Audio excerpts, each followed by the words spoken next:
All right, so I just want to. All right, bet. But I'm keeping it. Right. So we're walking down the street, Mm.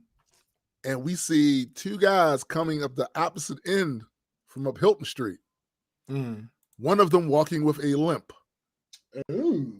Yeah. So it's about six of us. I right? knows you. It's about six of us. So somebody, I don't remember if it was my man Monty, if it was Toyo, if it was Dennis, I don't remember who. But somebody said, yo, they strapped. Yep.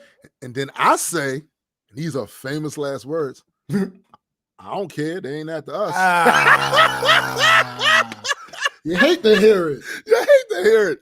So as we get a little closer, and I guess they recognized their targets, dude pull the sweatpants down, pull up a shotgun. Oh. And then everything after that, everything after that was like in Matrix slow motion. At least that's how my memory like it's explosions, it's niggas running, it's niggas turning around running. Yo said explosions. It's like a Michael Bay flick. It's like a Michael Bay flick. It's my in my memory. This shit was like a Michael Bay. It was like, you know how Michael Bay always has 15 endings, like shit scenes that could have ended the movie right there, but he's doing the extra. He's continuing to go with the extra shit. That's how my memory is with this. And basically, that was something that Alonzo set up. And when he found out that we found out it was him, he disappeared, and we didn't see him for years. And then the next time I saw him was in front the barbershop McCory's on Emerson Avenue. And he saw me and was terrified. He thought I was going to beat him. He thought I was going to beat him. But yo, he looked so pathetic. Yo, like, what was I supposed to do? And then look, I don't even know if this is you can't apologize for something like that. No. But he tried to. And he said, yo, that wasn't even about you, yo. Like Marlon had did that and we was there though. And even if Marlon was alone and that had happened, what do you think we was gonna do to you? Well, you know what I'm saying? Like what you think was gonna happen? But I let it go. And then I heard he got in contact with my sister maybe 2 years ago. And she hit me up and said, guess who I saw and gave me his number to get at you. He told me, Alon, like, nah, I'm good. Yeah. I'm good. Yeah. Let the past be the past, nigga. Let the past be the past. Yeah, man. Thanks. You're crazy. You're crazy. And yo, this the other thing about YouTube, right? So I got 110 of these type of stories. I can't tell them. You can't tell 99 of them. Yo, right. Right. It's so much editing I would have to do. You know what I'm saying? Like, yo, so much fucking editing, yo. Which is the other reason why, like, and we're gonna talk about, rappers and their bullshit today as well, right? But freaky ridiculous. Yeah. So I feel like when I hear them talking about that shit, and it's public knowledge that they ain't never really do none of that, I don't have a problem with it because it's entertainment. I have a problem with them getting into interviews and then trying to be that same guy. That's always been my issue. Like, yo, that shit, like, I got a homeboy who actually can rap, but for some reason he has no flow. But if you read his compositions, crazy. But he has no flow. He done been through everything I've been through in 100% more. Right? He never writes about that shit. Right. He never writes about it. So if you talk to him in person and get to know him, then yeah, you'll hear some of those stories because he's not living like that now. But I look at these guys like, yo, why can't y'all just be the same, but on the opposite end of it? You can rap about it in your raps, but when you being interviewed, it's people that are looking to get further insight into you as a person, and your fans are listening, they're watching, and you are influencing like these young niggas to think that this is the shit they need to be on, and it's like, nah, yo, like that's a violation. That's a violation, and it's a betrayal to me of your community. It's a betrayal, and we gonna get into that because I'm tired of niggas. Like, I'm tired of niggas. Y'all niggas ran around betraying y'all fucking community all these years by helping to create and frame narratives that get other motherfuckers killed. You know what I'm saying? Or looked at in a way that puts them in danger anytime there's a uniform with a gun on his hip. You know what I'm saying? Like, y'all niggas done did that. And then you go and side with the motherfuckers that don't want to reform none of that. All right, we got you. Yeah. Do my little promotion shit real fast. Promo.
Yo, the thumbnail that they choose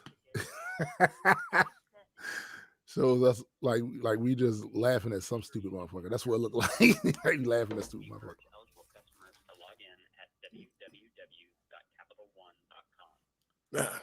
Hey, yo, we hear your bank account type shit going on over there. That's fine. They can hear it. Bet. I got my phone ready to take down some numbers. So shut up. Whenever you're ready. Whenever you're ready, big guy. Whatever, nigga. Yo, speaking of that, this is just an aside. So this one girl, I was going through my screenshots for some reason. I think I was clearing up space on my phone or something. Right. So I was going through some of my screenshots. There's one girl who is still a friend of mine, but she doesn't watch the show, so she'll never hear this. And nobody will be able to guess who she is. So she asked me for my social security number and something else, right? I've been asking you for your social security number for the Shut up. Oh, sorry. So being a human being who has a brain, I know the format of a social security number and the format of a credit card number, right? Do you know? So I just gave her random numbers in those formats, right? Right. She believed that I gave her my actual social security number and my actual bank credit card number. Wowzers. So later on, she asked me for something else ridiculous. And it was clear that she was joking. Like, and I said something that technically wasn't true, right? So she like, you're a liar. I'm like, what? Oh, damn. I'm like, yo, hold on. Were we not joking? Like, she wasn't really. She said, yeah, I was joking. Give her social security number. She said, yeah, but no, not about the. Hold on. Not about the social security number. About this third thing, whatever the fuck it was. I can't remember what it was. Right. And she like, yeah, I was joking, but you gave me your social security number and your credit card number. So why would I assume that you would lie about this? No, nigga. No, nigga. But Didn't. didn't. But she didn't, for some reason, she didn't believe that. She thought I actually gave her my social security number and my credit card number because that's something that people do, apparently. Oh, Very intelligent woman. Very intelligent woman. Blind spot. Yeah, absolutely. I'm gonna check it up for absolutely. Because I'm like, bro, what makes you think I really gave you my social? Why would you? First of all, you couldn't have possibly verified it at all because it's not my real social security number. Right. So you're just taking for granted, like you're just taking my word for it as if that was a serious I thought we were joking. Okay, fine. Whatever. Yeah, because why would I give you my social security number? And why would anybody? Why would I think you really wanted it? Yeah, like that's the whole point. Like there's no. I wouldn't. If somebody asked me for my shit, I would think they were joking, right? Because that's so off the left field. There's and no way. The thing that you're not supposed to do. Yo, the only people that I would assume were serious is if I'm applying for something that has something to do with credit. That's right. If I'm getting married. Or if my mother is doing something. Right. That's pretty much the extent of people who I would think were serious when they asked me for my social security. HR. Sure. A job. You know what I'm saying? Sure. Yeah. Sure. But like outside of that? Yeah, that's it bugging. Hey, yo, Mike. Yo, Mike is crazy. Mike is crazy, yo. Mike is crazy, yo. See, the only issue is you reverse the LUL and the 6-6. The LUL should be where the 6-6 is, and the 6-6 should be in the middle. And the LUL should actually be LOL. Well, I mean, either way. Lols, same thing. But yeah. So I'm like, kind of crazy. Why would you? What? You're serious right now? Yeah, she was dead ass. You really are. You really consider me a liar because I didn't tell you the truth in response to a joke. Yeah, I don't. That you admit is a joke. Right. I don't. That I know you. That you know I know. It doesn't track, yo. Is a joke. Like, what are we talking? Like, no, I just assumed that you were always who you say you were. Like, what the fuck are we? Like, yo, what are we doing here? What are we doing? I'm like, bruh, no, that's not how this works. Mike said, right. I'm always lying. Facts. Like, what are we talking about? Like, what are we doing here? Like, hold on. Why would you assume? No, what? And it's a trigger to something else that she has going on with her mentally. And I was thinking about that today because, like, very seldom I was thinking about because I was driving. Actually, I kind of want to save that for the show. Oh, God damn it! Yeah, you might want to save that. You might hold. Just hold on over there. God damn it! Hold on over there. Hold on over there, Geronimo. This shit ain't okay. All right. If I must.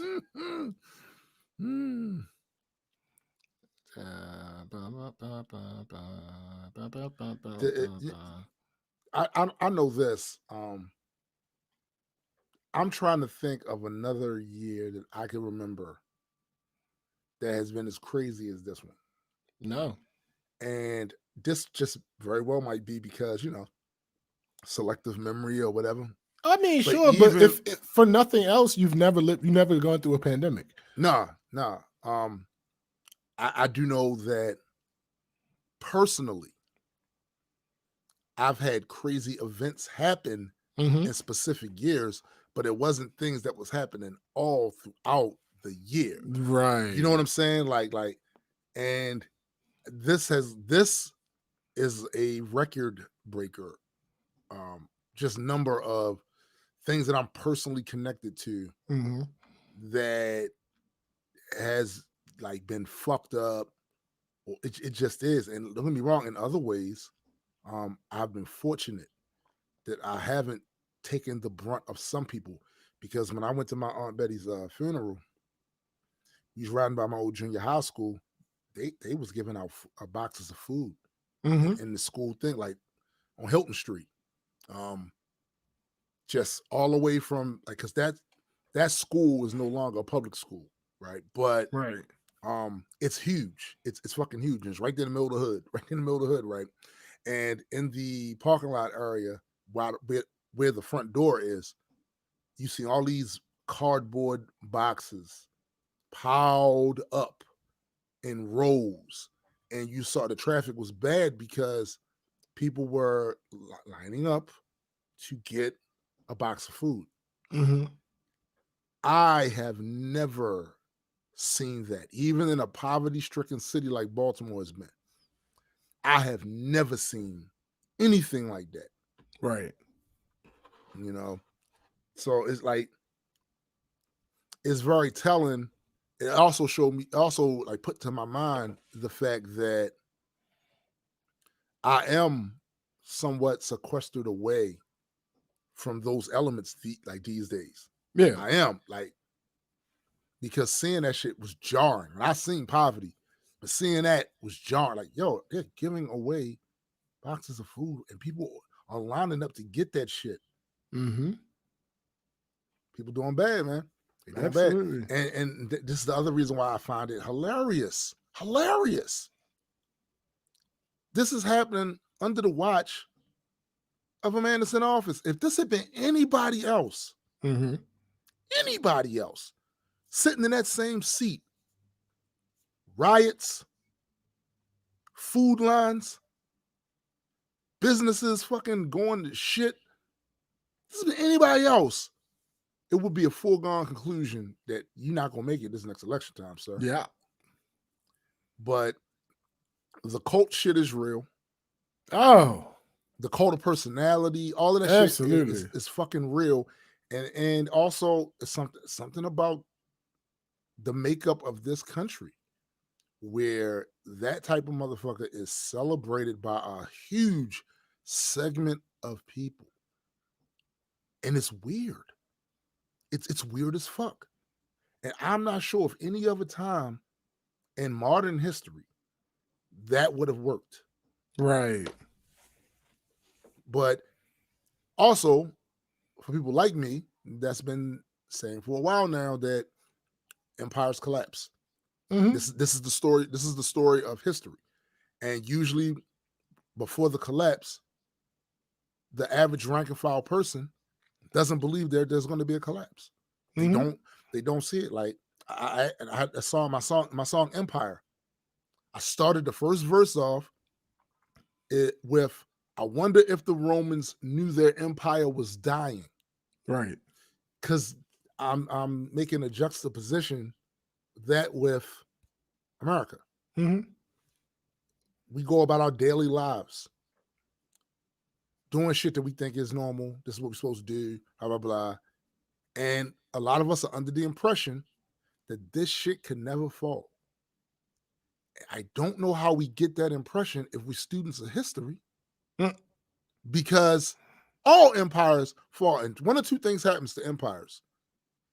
They get too big and they spread their resources out too far and too thin, and it collapses under the weight of decadence. Mm-hmm. And all of that shit just collapses under the weight. And then it either turns to dust and is only known about through the ruins and shit like that, or it becomes smaller and not as influential on the world stage. Yeah. We've seen this happen with the Roman Empire. The Roman Empire didn't go away. Right. Italy's still a thing. You know what I'm saying? Italy's still a thing. The British Empire. Mm-hmm. England is still a thing, but it used to be a time when they would say the sun never sets on the British Empire. Mm-hmm. We know that ain't true. That ain't true anymore. Like, and there's people here in this country. The latest. Yo, I just understood for the first time what that means. What's that? The sun never sets. Yeah, because it's so vast. It's so vast that everywhere the sun is touching upon it. Okay. Yeah. All right. Yeah. All right. Yeah. That's funny. Okay. Yeah, man. And it's like now we have the current empire, right? The current empire full of people who have bought hook, line, and sinker into the mythology of the history and all of that. Mhm. And look, America's not the first country to do that, and not the only country to do that. I think all countries do that. They mythologize their history. Oh yeah. It's a way of, it's like folk stories. Yeah. You know, they created folk legends out of Abraham Lincoln, Benjamin Franklin, Thomas Jefferson, George Washington. There's even jingles that we've been singing from the time we were kids about, a Yankee Doodle and all that other shit. Like, they mythologized the history, and that's a form of propaganda, and it's done. Oh, absolutely. It's done to keep the citizens invested emotionally and connected to that country. That's what that whole flag shit, all of that, it to keep people invested emotionally.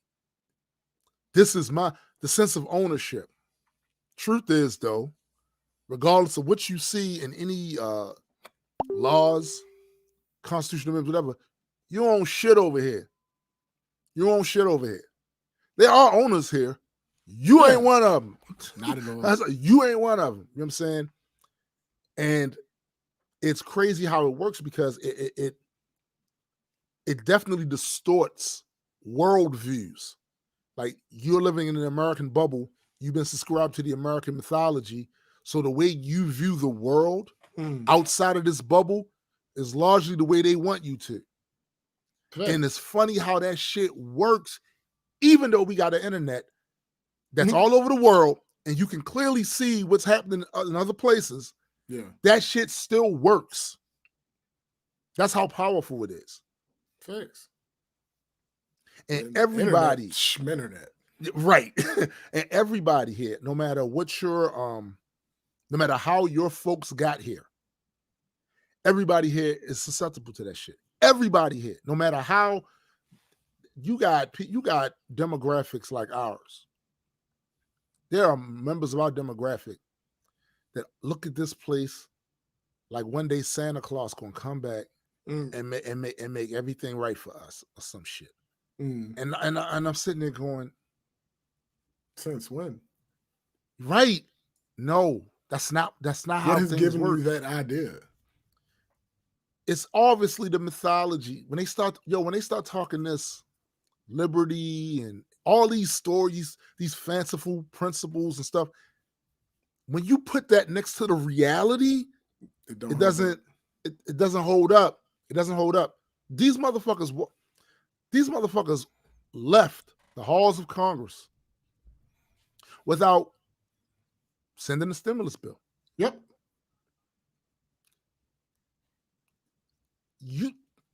They don't fuck with you. It was supposed to. I believe they said it was supposed to happen in October. Yeah, like the second week of October or something like that. That bill, one of the bills, that was put up like during the summer. Mm-hmm. They left without even thinking about the American people, right? Yep.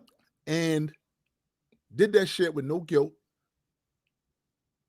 They got their little Supreme Court pick in there. Mm-hmm. Got her sworn in. You're not the priority. Nah. You know the craziest thing about that, though? What's that?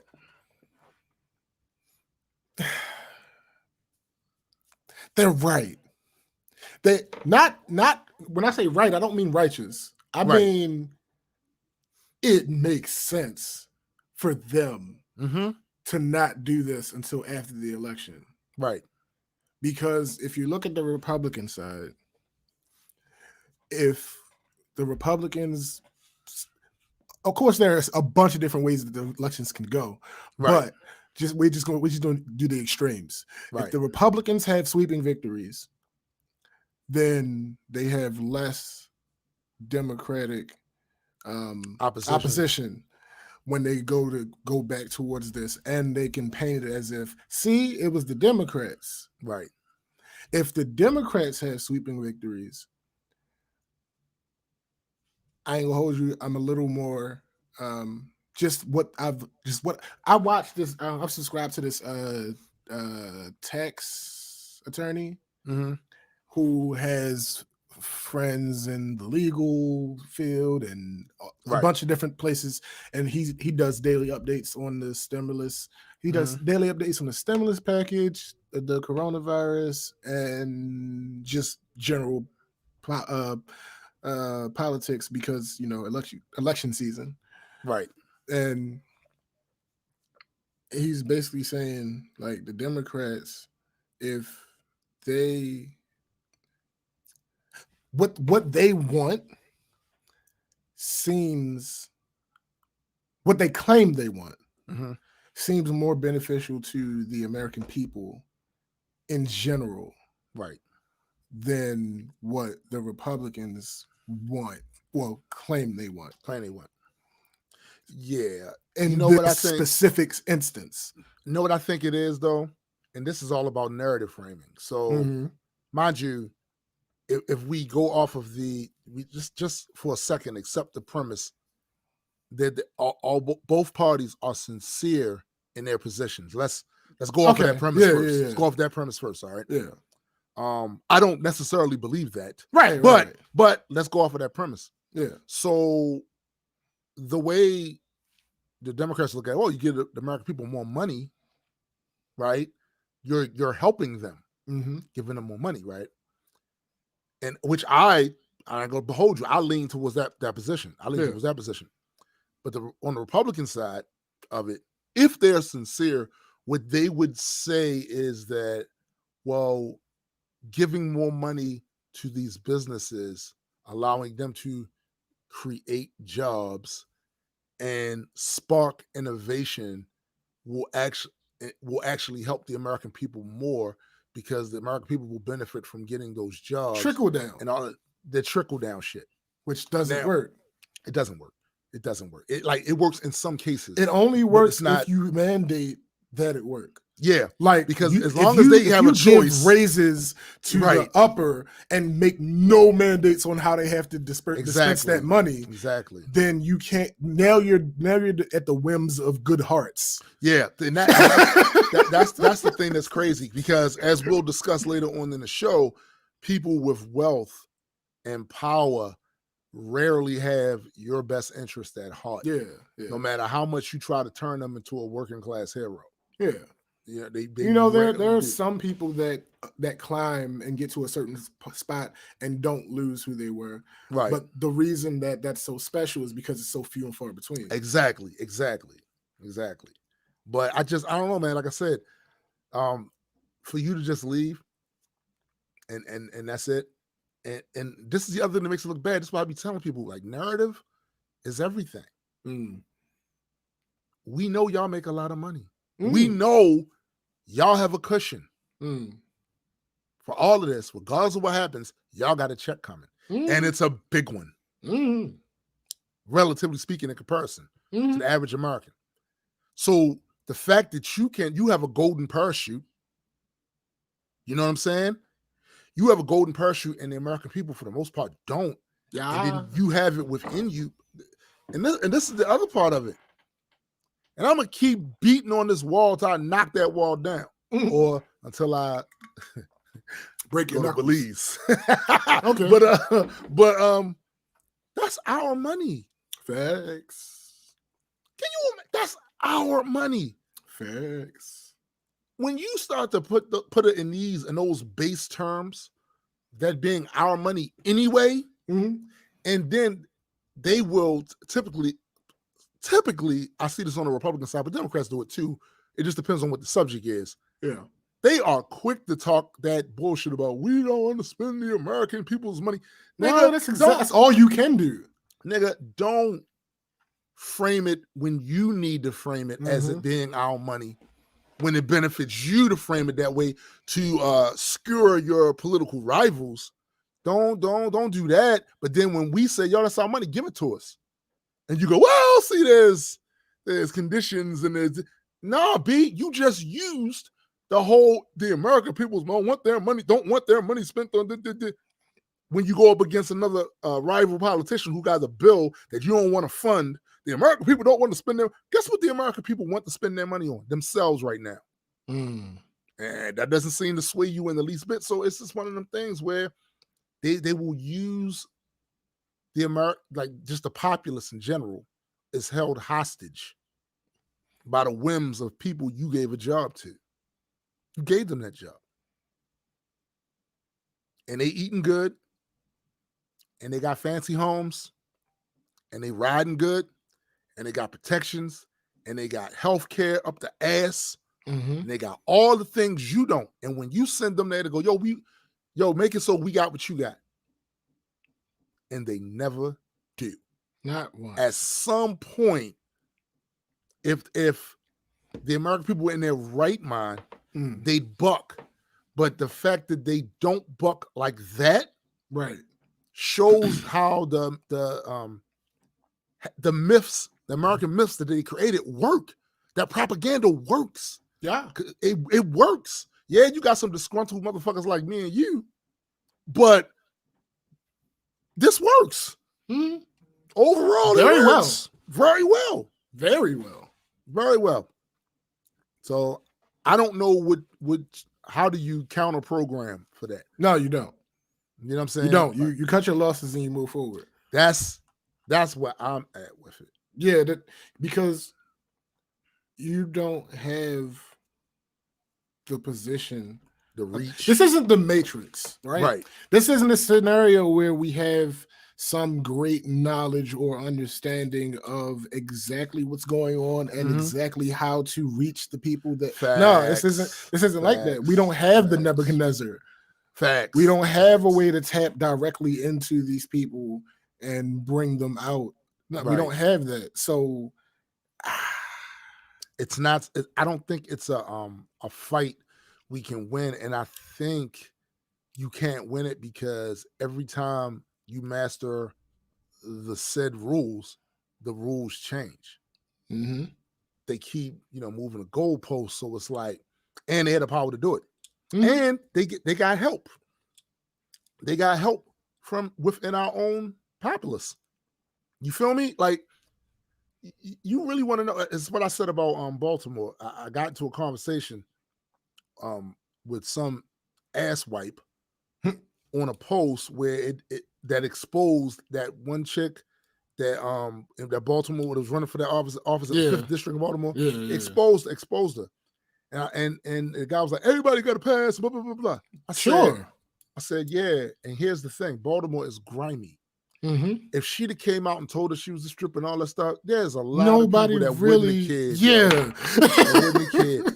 But you hiding it and lying, and then that part is not even. I don't have no problem with sex workers. I have no problem with sex workers. But the scams she was running is a red flag, and you want to give her power over the people, a portion of the people's purse strings. You want to talk about Sheila Dixon, right? You want to talk about all this shit. Okay, well, she would just be literally on the other side of that coin. And you phony as fuck to talk shit about Sheila Dixon, and then not look at her being caught up in some scam shit, and that not ringing any red bells. Like I said, it's the flip side of that same coin. Right? She's just repping a different gang. She repping a different gang, and we know up front. Yep. We learned up front. Oh, so, we gotta start the show. Yeah, we do. Yeah, hold on. Right, we're recording. Hold on. I'm also recording, I think. Hold on. I think this is the right button. Please be the right button. No, it's not the right button. It's not the right button. No, it's not the right button. That's not the right button either. I need the right button. Is that the right button? That'll do it. That'll do it. That'll do, pig. All right. All right. Let's get this started. Welcome everyone to the Black Culture Geeks podcast. This is my man SPJ. And I am Tombstone the Dead Man. And we are just a couple of geeks talking about pop culture from a black perspective. Facts indeed. Now, we have some topics, some shit to get into. I have some a deconstruction I need to do because I have a Mm. certain claim that I'm going to make today, and I'm going to Okay. support that claim with few facts Okay. that are demonstrable and Mhm, all of mhm. that, and it's going to, I know, at some level piss some people off, and Okay. I don't give one single fuck. Okay. I Okay. don't care. You know what I'm saying? I don't blame Because you. I feel like because this conversation hasn't been had, that's why one of the reasons we are where we are right now. Mm. Because no one wants to have this particular conversation. At least no one from my side of the fence, my Right. gender side of the fence, Right. don't want to have this conversation. Right? Ooh. Yeah. Spicy. Yeah. That's a spicy meatball. That's the spicy meatball. You know what I'm saying? they don't want to. They don't want to have this conversation because they got all kinds of excuses and reasons why. And to be clear, there are valid aspects to certain points about why those things are the way they are. Oh yeah. I will not be jumping headfirst and deep diving into all of those because that would take us to do a show that lasts a month straight. Mike said, Landon, did we ever consider that when you got beef to serve to care if it pisses off? No, we really. Yeah, it's not really a thing. It's not really a thing. It's not really a thing. Like, I don't know how you wanted to start this. Oh no, week. How was your week? Okay, so first of all, I'm pissed. Okay, well, okay, hold on. That's Hold on. generally I don't. That's Come on, bro. But the reason I'm pissed this time is it's getting cold outside. Okay, it's getting cold outside, and you all know me. I don't like that cold shit. Grumpy ass bear. Listen, I don't. It's not for me. I get it's above me now. Okay. You know what I'm saying? It's like I don't like that shit. I don't like getting up early in the morning, letting the cat outside and open the door and then the hawk come in. Like, I don't like that shit at all. Especially after I've gotten acclimated. Your cat should actually protect you from all birds. Well, yeah, he does, but he doesn't protect you from that bird. that bird is it's above him. So, well, most birds are. But what I'm saying is, like, I don't much appreciate that shit, especially after I got acclimated over that we had a glorious temperature-wise spring.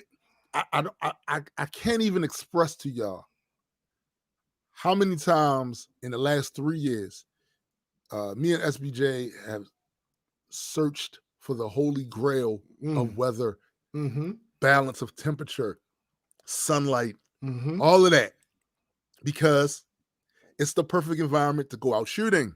Yeah. The perfect environment, right? Without and question. When we saw one of our biggest complaints was that, winter lasts too damn long. Yeah. Right? Winter lasts too damn long, but that was not the case this year. No. It was not the case. And then we got a good spring. Got a good spring here in Maryland. Got a good spring, and then we got hit with the pandemic and everything closed, and we couldn't. Well, but I think part of that is because of the pandemic as well, though. That could be it too. Yeah, I think global warming slowed down a little bit. Yeah, and the ozone layer got a chance to repair itself a little bit.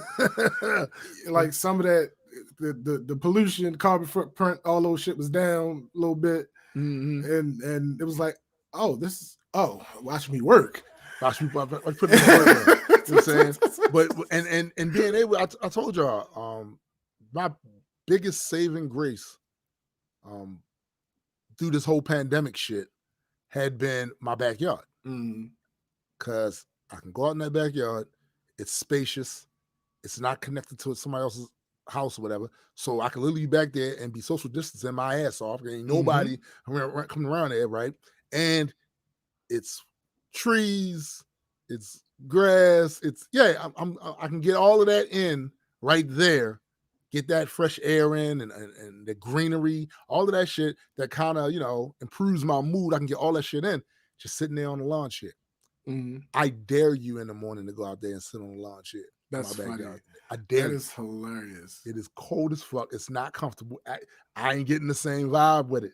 I'm Well, not. Okay. It's trash. I- So that's I've been pissed because the weather's turning into that time of year that I don't very much like. Mhm. So here's the other thing about having all these trees around here. Well, when fall comes, them leaves fall. Mm-hmm. So I have a leaf blower. It's not one of the super powerful ones, none of that, but it's a leaf blower. And I know I'm gonna have to get out there and push all those leaves up the driveway into the gutter so that when the man comes by with the truck and get it, I don't know exactly when they come and do that shit, to be honest. First, you have to make a pile and throw T'Challa in it. Yeah, well, you're stupid. Yeah, man, I don't like this shit. I don't like it. And what makes it even worse is, remember how I complained before that I couldn't find any how you complain? Shush. Okay. Any Belizean vlogs with good cameras. Like everybody had a shitty camera or their phone or some shit. Yeah. I finally found one. Mm-hmm. He's not there now, but he was there for 180 days and he left because of the pandemic shit and all that stuff. And I found his channel and he was doing, food vlogs. He had a pretty dope little style. This could have been on TV for real, the way he shot the shit.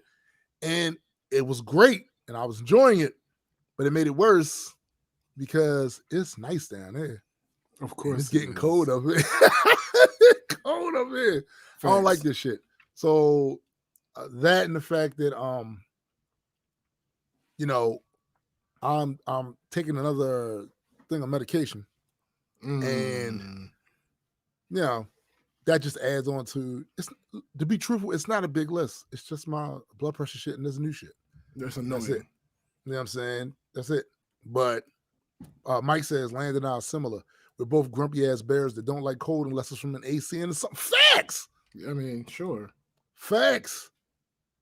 That's not that specific of the list. Like, there are a lot of people that fit into that category. I don't believe that. You know why? Okay. Because I believe, especially when it comes to black people. I saw this meme. Black people that say they love cold weather the best are the candy corn of black people. I saw that shit too. That's a fact. I agree 1,000%. I agree. But the worst part about that is some people like candy corn. I know. And will argue with you that it shouldn't exist. That's not even real candy. What the fuck is that? Corn That's syrup. a coal in the stocking, yo. I'm fairly certain it's corn syrup flavored dye and no, it's disgusting. What the fuck? It was a third snail shells.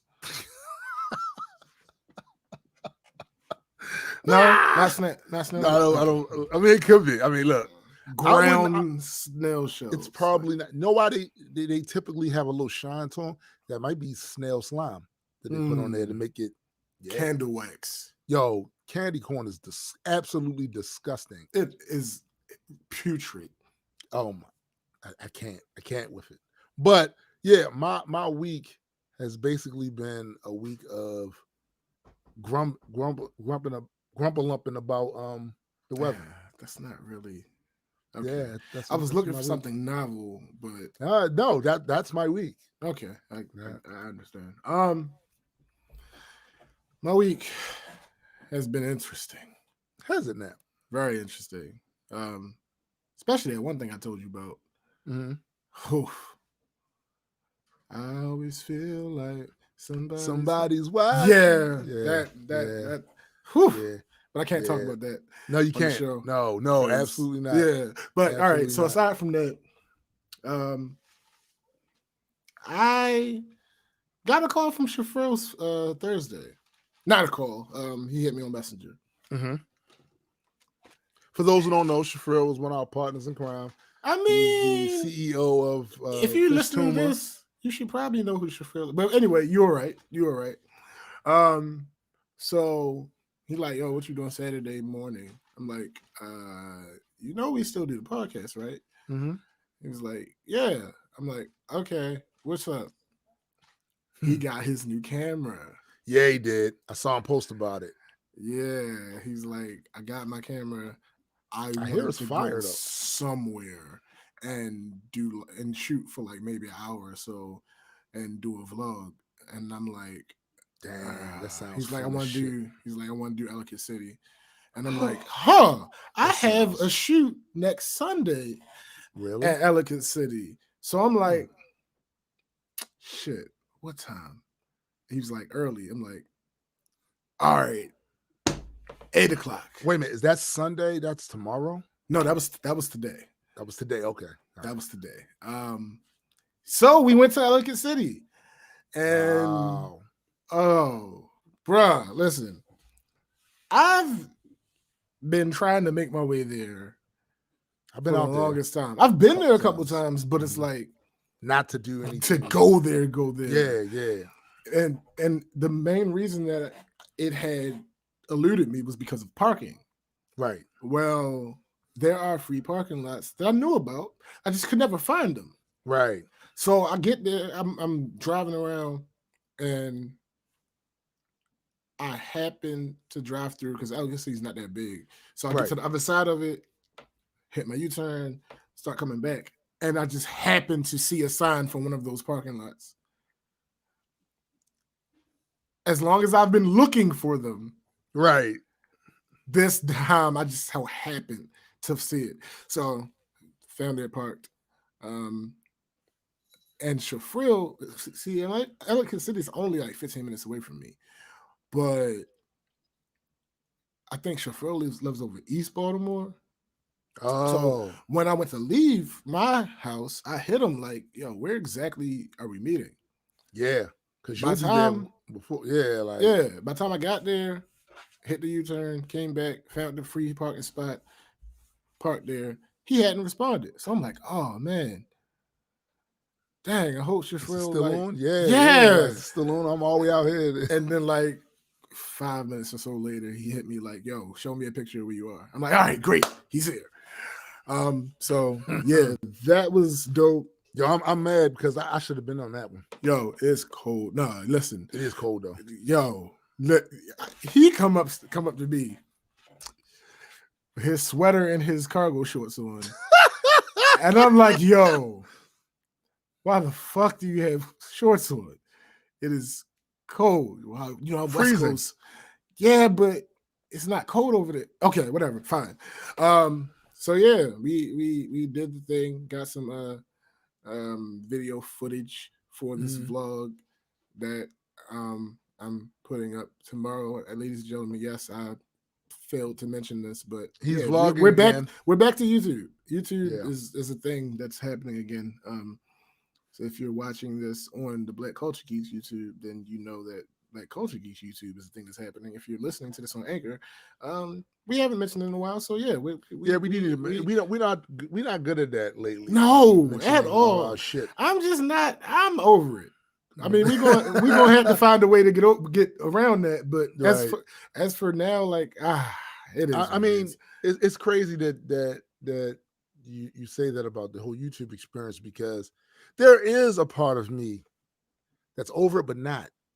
You know what I mean? Like yeah, where I was with it, I know I'm not in that same space anymore. Right. But I still watch the shit on here every day. Mm-hmm. And I still have ideas. I'm gonna do this, So it's still in there, but the grind of it, I'm kind of like, yo, I did that. And with the exception of the one channel, it ain't due for me. Right. Yo, I feel like I put a lot of work in that shit, and it just didn't do for me. But, you know, I'd be willing to try to jump in there again, but it would be mad different. Mad different. And of course, you know, something a friend of mine said, he's an old school YouTuber that was following my channel, and I was following his channel before that my big channel got big. He didn't even know my big channel had gotten big. Right. You know, and I talked to him fairly recently. He said he watched one of my videos on there where I talked about at the end of the video that I tend to put things on myself, something I didn't do right. Something I wasn't doing consistently enough or whatever. And he said, that's not always the case. There are other factors involved to why certain YouTubers blow the fuck up and others don't. You got people Mhm. with whole staffs doing various different things around that content to help prop up that content. Everything from the promotional side of it, where the guy that's the host on the channel, there's a face of the channel. He's not doing every goddamn thing, Nope. from sharing it all over the goddamn place to doing the marketing for it to even the little things like doing the copy for the description and all that other shit. Even when it comes to filming, Mhm. some of these people have they have help. They have two or three people Mhm. right there while they out there filming to do certain things. And you doing a lot of that stuff yourself. A lot of us are doing this stuff by ourselves without those Yeah. things.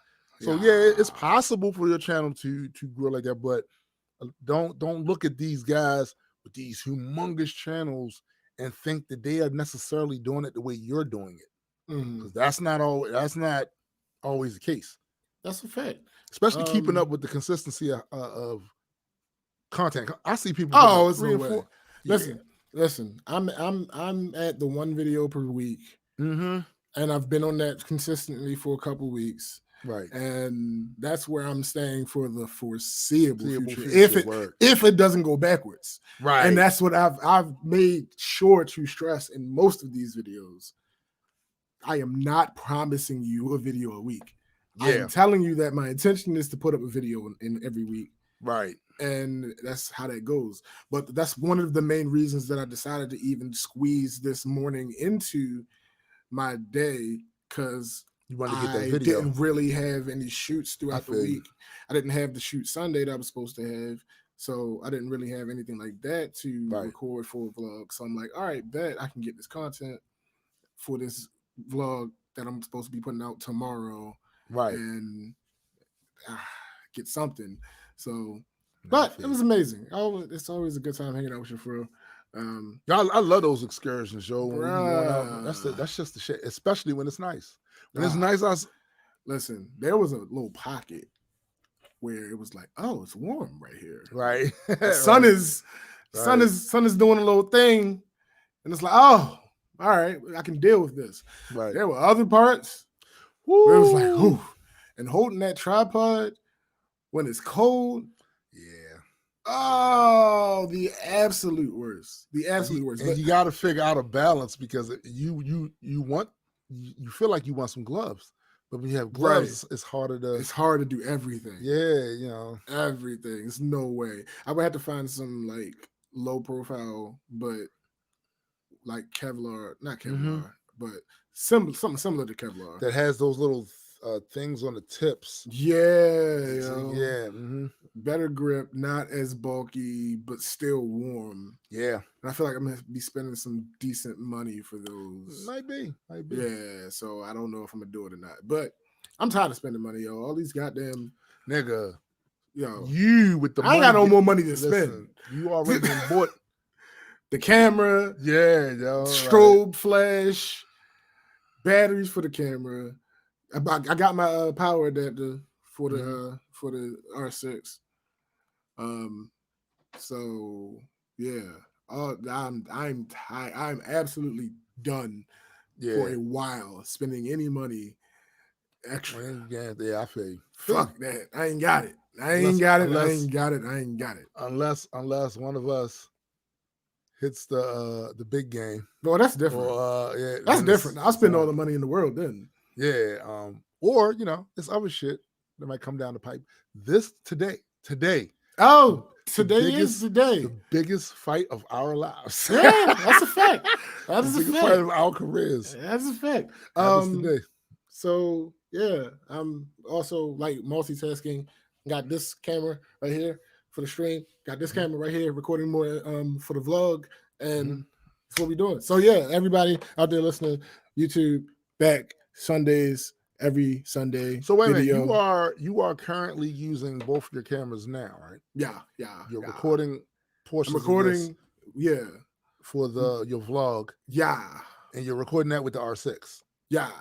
And then you're using the T6i To for the record the stream. podcast. Got Yeah, you. Got you. yeah. Got you. So, ladies and gentlemen out there, YouTube, SPJ. Here's the thing that I hate about converting it to an artist channel that I realized after paying attention to yours. Mm-hmm. It's not the most easy to find my channel. I don't have a long artist name. Right. So you type in SPJ, that could be a whole bunch of different things. That's true. It's very true. You type in Tombstone the Dead Man, it's Tombstone the Dead Man. It's only gonna be one thing. Yeah. One thing, right. So but it's like the benefits of it kind of outweigh that small It does, part. man. It does. So it's like once we figure out the way, because theoretically having your artist channel combined would allow you to drive more traffic to the channel, and by extension those videos with your music on. For those of y'all that are listening either on Spotify or on the live stream, when you go to our channels, our artist channels, and you play the album videos and stuff on there, we do make money from that. Absolutely. We do make money from that. Yeah. So do those things. As a matter of fact, I'm not going to take the time out to do it, but I looked at the numbers the other day. I can't remember which one actually makes us more money, if it's YouTube or Spotify. I can't remember. But if I remember sometime in the future, I'll look that up and report it to the people, because the people got to know. People need to know. And there is music coming. Yes, there is. Yeah. The single comes out on the 14th.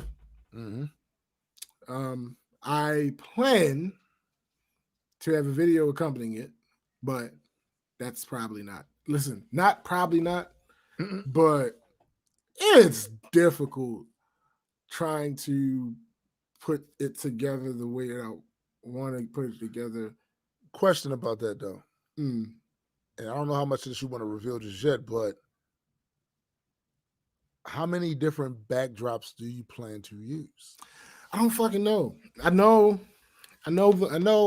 One of them is going to be me at the dusk, of course, because it's contemplation.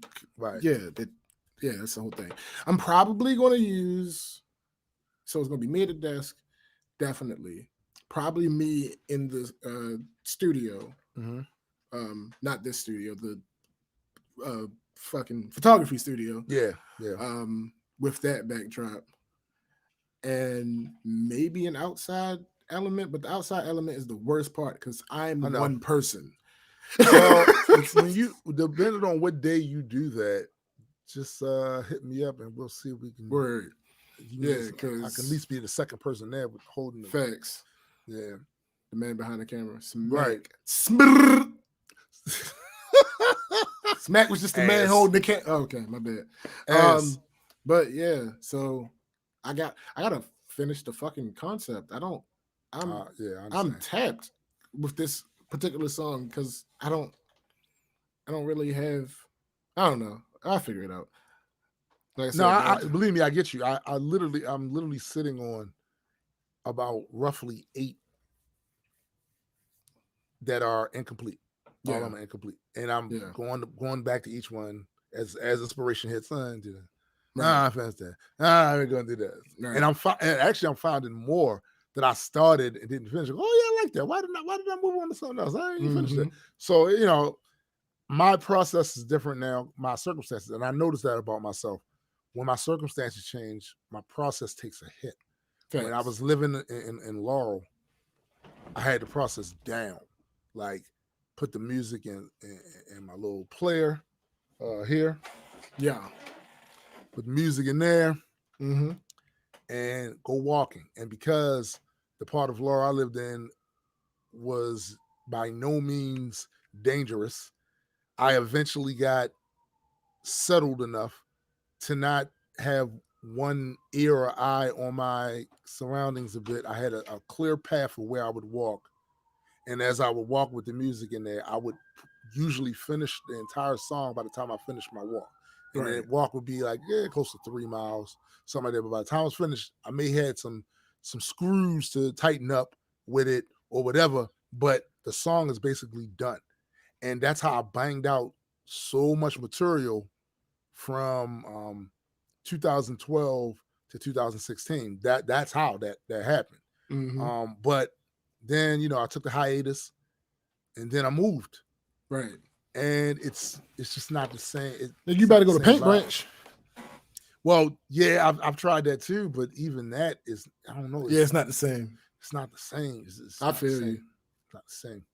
I want it to be, but it's just not. Also, I actually see more people on Paint Branch than I ever did on my excursions in Laurel. I'm not surprised about that one. Especially not now, because people are going there to find an escape from COVID. Yep.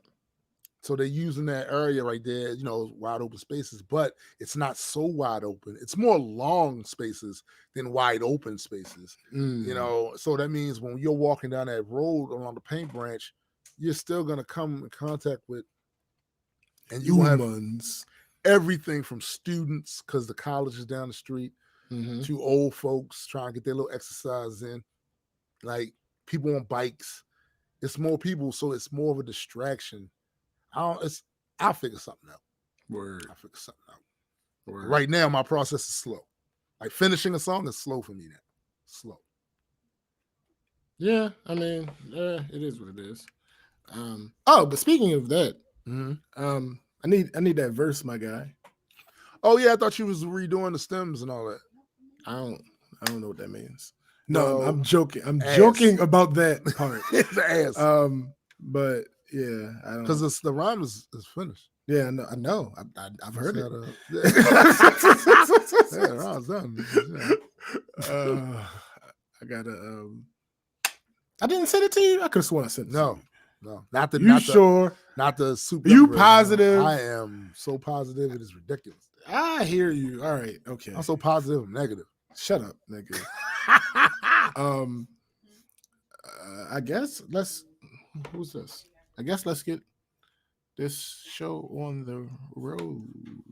Well, we already have the show on the road. No, I mean the stories. Oh yeah, yes, the stories. Asshole. Ice Cube.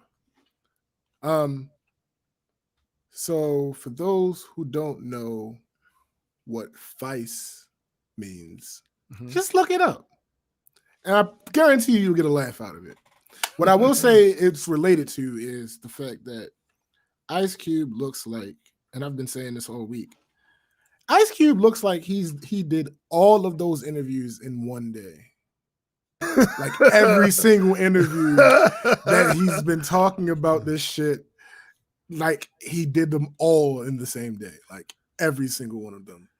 He looks exactly the same. He's looking very gamey over there. I mean, again, look up the word Vice, and you'll understand the reference. But yeah, he's just, and also great out here. He's not, and his I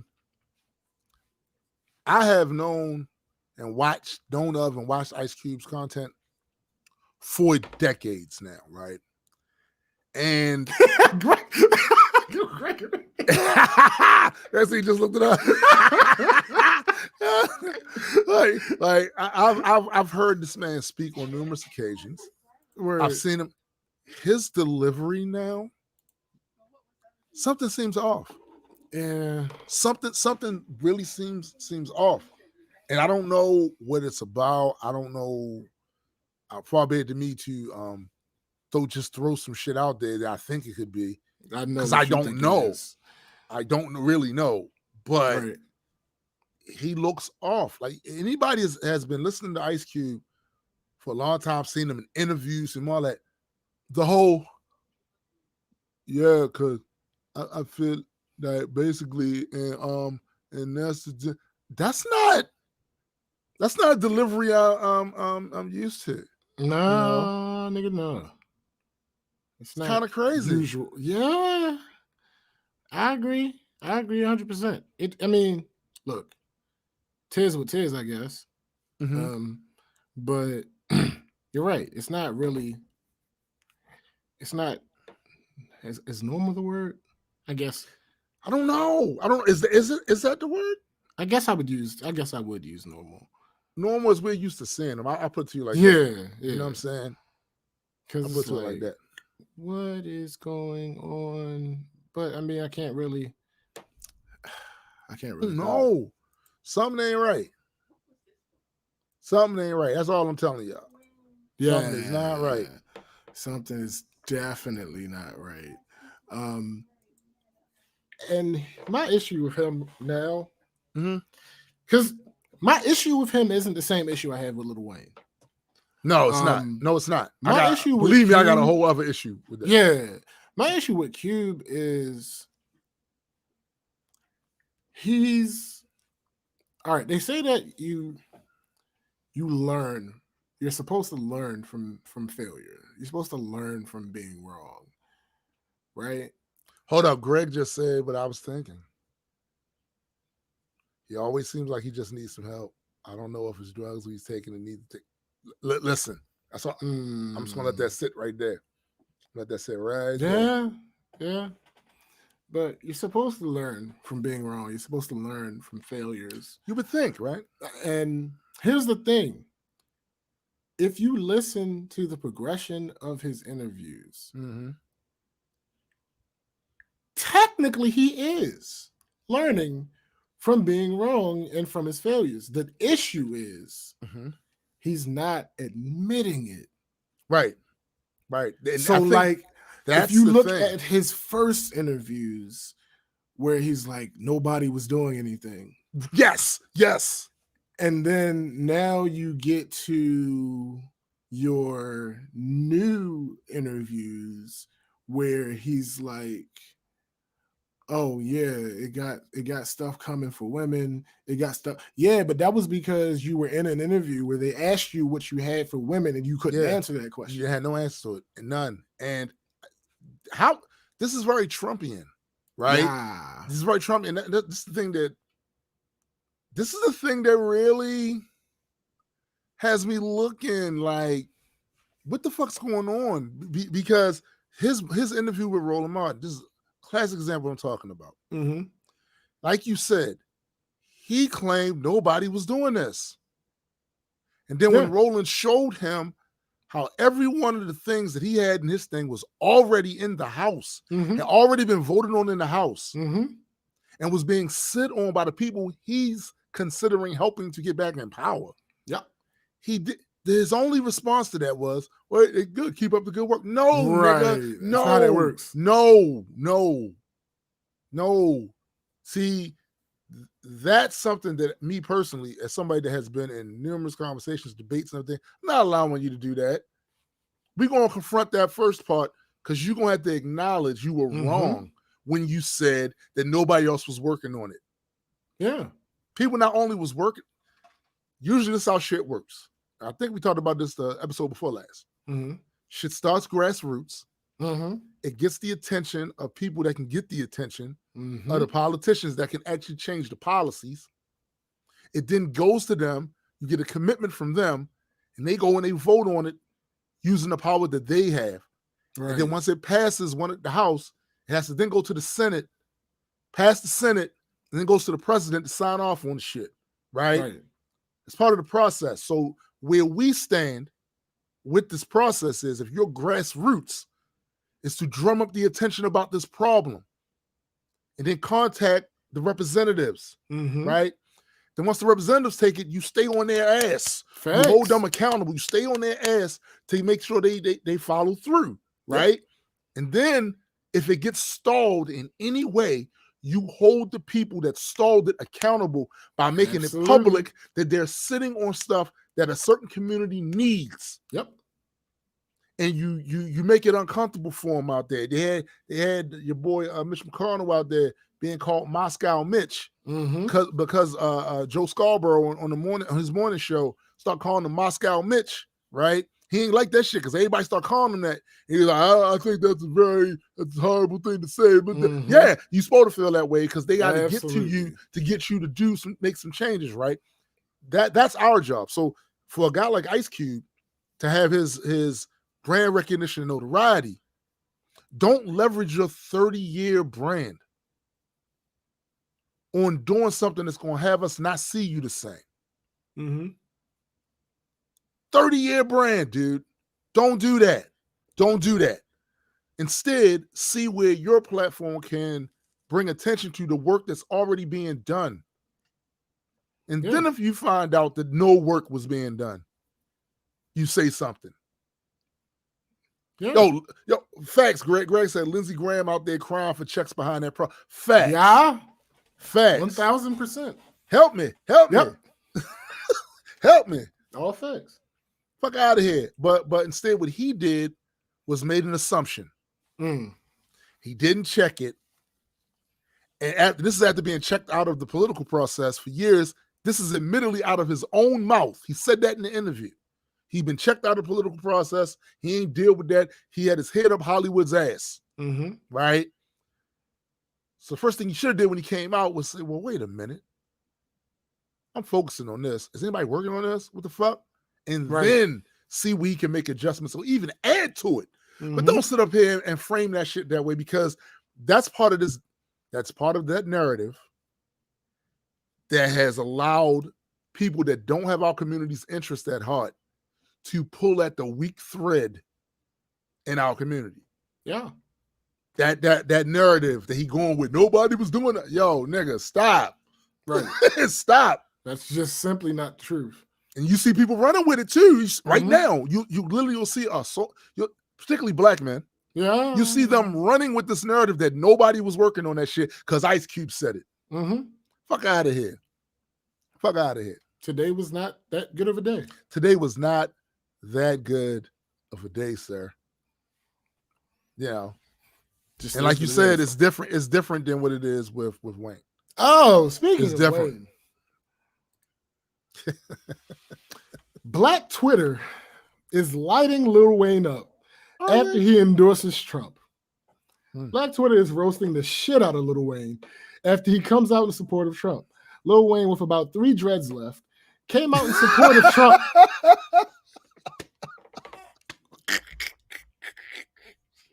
Came out in support of Trump this evening. He claims that Trump listened to him after a meeting together, and they have a platinum plan for the black community. People pointed out how easily rappers and other black people are turning and how weak they are for it. Here's the post Wayne made. Just had a great meeting with real Donald Trump POTUS. Besides what he's done so far with criminal reform, basically nothing. Here we go with this. The platinum plan is going to give the community real ownership. He listened to what we had to say today and assured ownership of what? And assured he will and can get it done. And here are the reactions. Niggas playing defense for Lil Wayne value money over their own blackness. There it is. There it is. I just said Lil Wayne was trash, and these motherfuckers pulled up on me. It's a bunch of white hillbilly looking motherfuckers. Waiting for Lil Wayne to drop another another white hillbilly. Lil Wayne and Trump in the booth recording an election promo song. It is a clip from the Boondocks, but I can't tell which clip. How I see Lil Wayne's album covers now, it's the cover of Carter 4 with a MAGA hat and an American flag in it. Lord, it's another one is the album cover for Carter 3 with the hashtag Mrs. Officer and hashtag Black Back the Blue. Another one. Yeah, that's not helpful. Oh, okay, I get it now. So the question was, what's your favorite Carter album? And there was this girl, this MAGA girl, who posted the album cover for Carter 3 and hashtag Mrs. Officer, hashtag Back the Blue. And somebody responded to her, laughing my ass off. Bitch looked up on Google Lil Wayne albums and picked the first photo she saw. Never even heard that song. And then another one, not white people saying Lil Wayne has always been their favorite rapper. Ain't that crazy? Ain't that crazy how that works? That's crazy how that works, right? Another person, Lil Wayne is just Uncle Ruckus in the flesh. A picture of two mascots fighting. Caption: Lil Wayne and 50 Cent fighting over who loved Trump more. Um,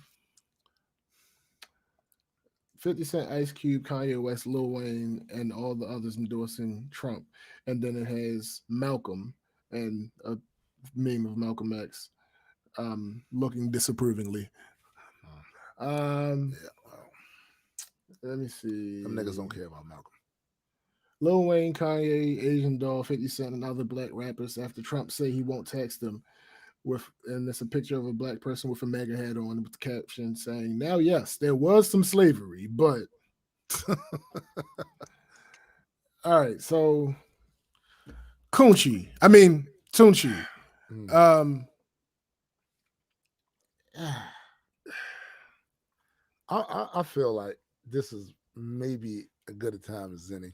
mm, So I gotta say, uh,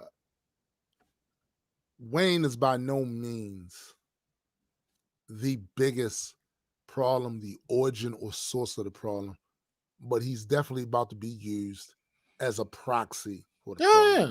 yeah, absolutely, he deserves it.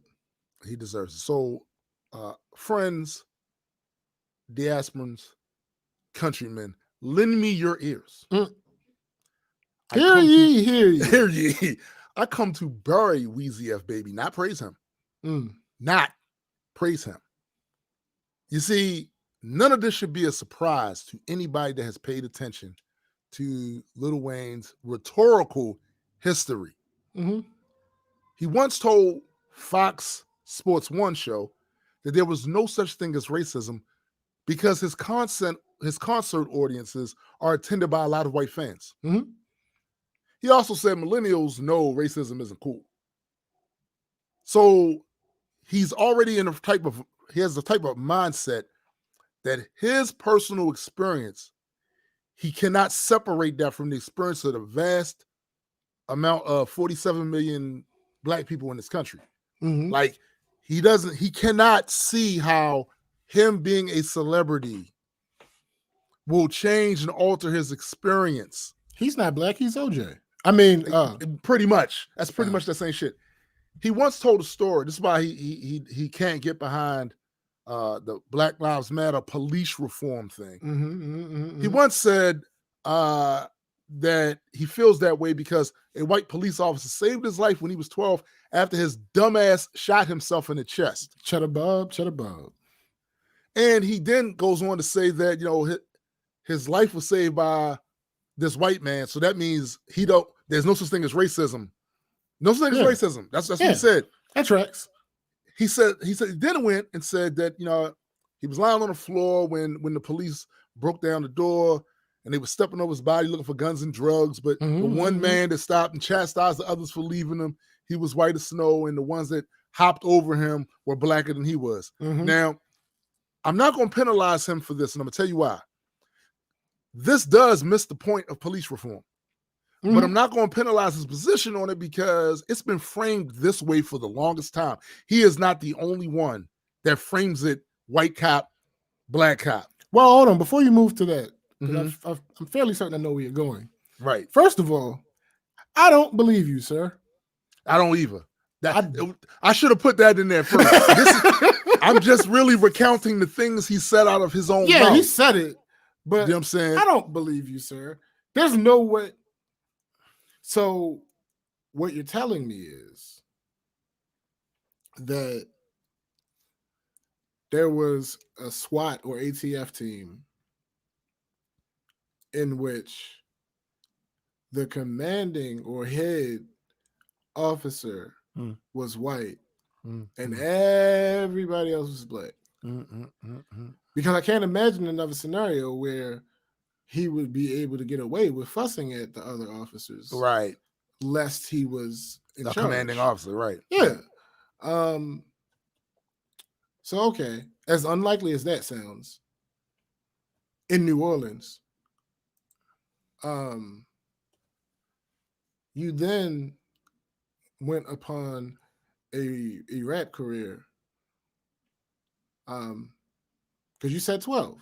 Yeah, he said 12. I'm pretty sure you started your career at like 15, 16. Yeah, something like that. So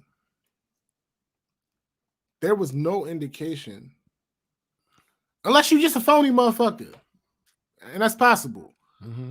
But there was no indication of any police love in those Any early, of those early days. not just in the wasn't. video when y'all was running from the ATF. Yeah, it just wasn't. Not in It the, just wasn't. oh, okay. None of that.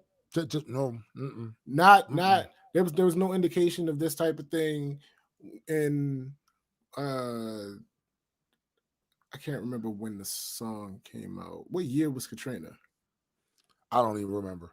It's like 08 or something like that. Possibly. Well, the song that you put out after Katrina, I don't think it was 08. I think it was earlier than that because Barack Obama became president in 08. Yeah, that's a fact. It was earlier than that. So I want to say, regardless of exactly when it was, but there was no indication of this when you were talking about fuck George Bush and all these other things. There was no indication of this. Racism doesn't exist and blah blah blah. There was no indication of that then. No. And no. To be honest, I ain't gonna hold you. Maybe I was just fooled, or maybe it was just because I was young, but it didn't appear as though it was something you were doing to try to gain money or clout. Nope. No. It appeared as though this was you. Or it was a stylistic thing. Like, sure, we from the hoods, we doing hood type stuff, and in right. the hood you got to be against. It could have been any number of things, but it didn't come off like this wasn't. It seemed authentic. Yes, at the time, right? Absolutely, right. So but back to the cop thing. This needs to be clear. That's the reason why I'm not penalizing for that particular sentiment. But it's not about the color of the cop. Nope. It's about the color of the victim. Facts. Of the cop. Facts. Black cops are institutionalized to respond to black people the same way any other cop is. We got to get rid of this idea that black people cannot be white supremacists. Facts. They absolutely can. Absolutely. They absolutely can. They can subscribe to the exact same feelings about people that look like themselves as people that don't look like them feel about them. So this is about the institution itself. And this is where these guys fall flat with me. Because, like I said, Wayne, this should not be a surprise to anybody from the things he has said that we know that he said, right? This should not be a surprise. Because regardless of what he was on earlier, previously before all of this, we have him on record saying these sort of things. So if the Trump administration thinks that should be like a nail in the coffin argument that you got some rappers running around here considering you, I'm not even going to tell you how absurdly racist that is. I know. Them niggas love rappers, don't they? Them niggas love rappers, don't they? Yeah, like as if political opinions, well thought out ideas about how our community should be treated. No. That's not going to sway nobody. Get a rapidy rapper up here that we know y'all like these rapidy rappers, and he going to support me. So that means I got black support. Well, I got to tell you, in most of these cases, these are black male artists. And therein lies what I feel to be the problem. You see, the misinformation has been targeted specifically to the weak link in the black community. And that weak link is black men. Now, I know it's going to be people that go, how dare you, sir? Oh, absolutely. How dare you, sir? Well, I'm just going to throw some facts out here. And y'all can determine on your own what these facts are. Yeah. So one of the reasons why urban centers, many urban centers, look kind of fucked up is because the people there has mostly checked out of the political process, and politicians get in the office that know the people aren't watching them because they can just look at voter turnout and see that motherfuckers is not dialed in, and the wrong type of people get in the office and they take advantage of that. Yeah. But there is an extreme gender gap in voter turnout for really all groups.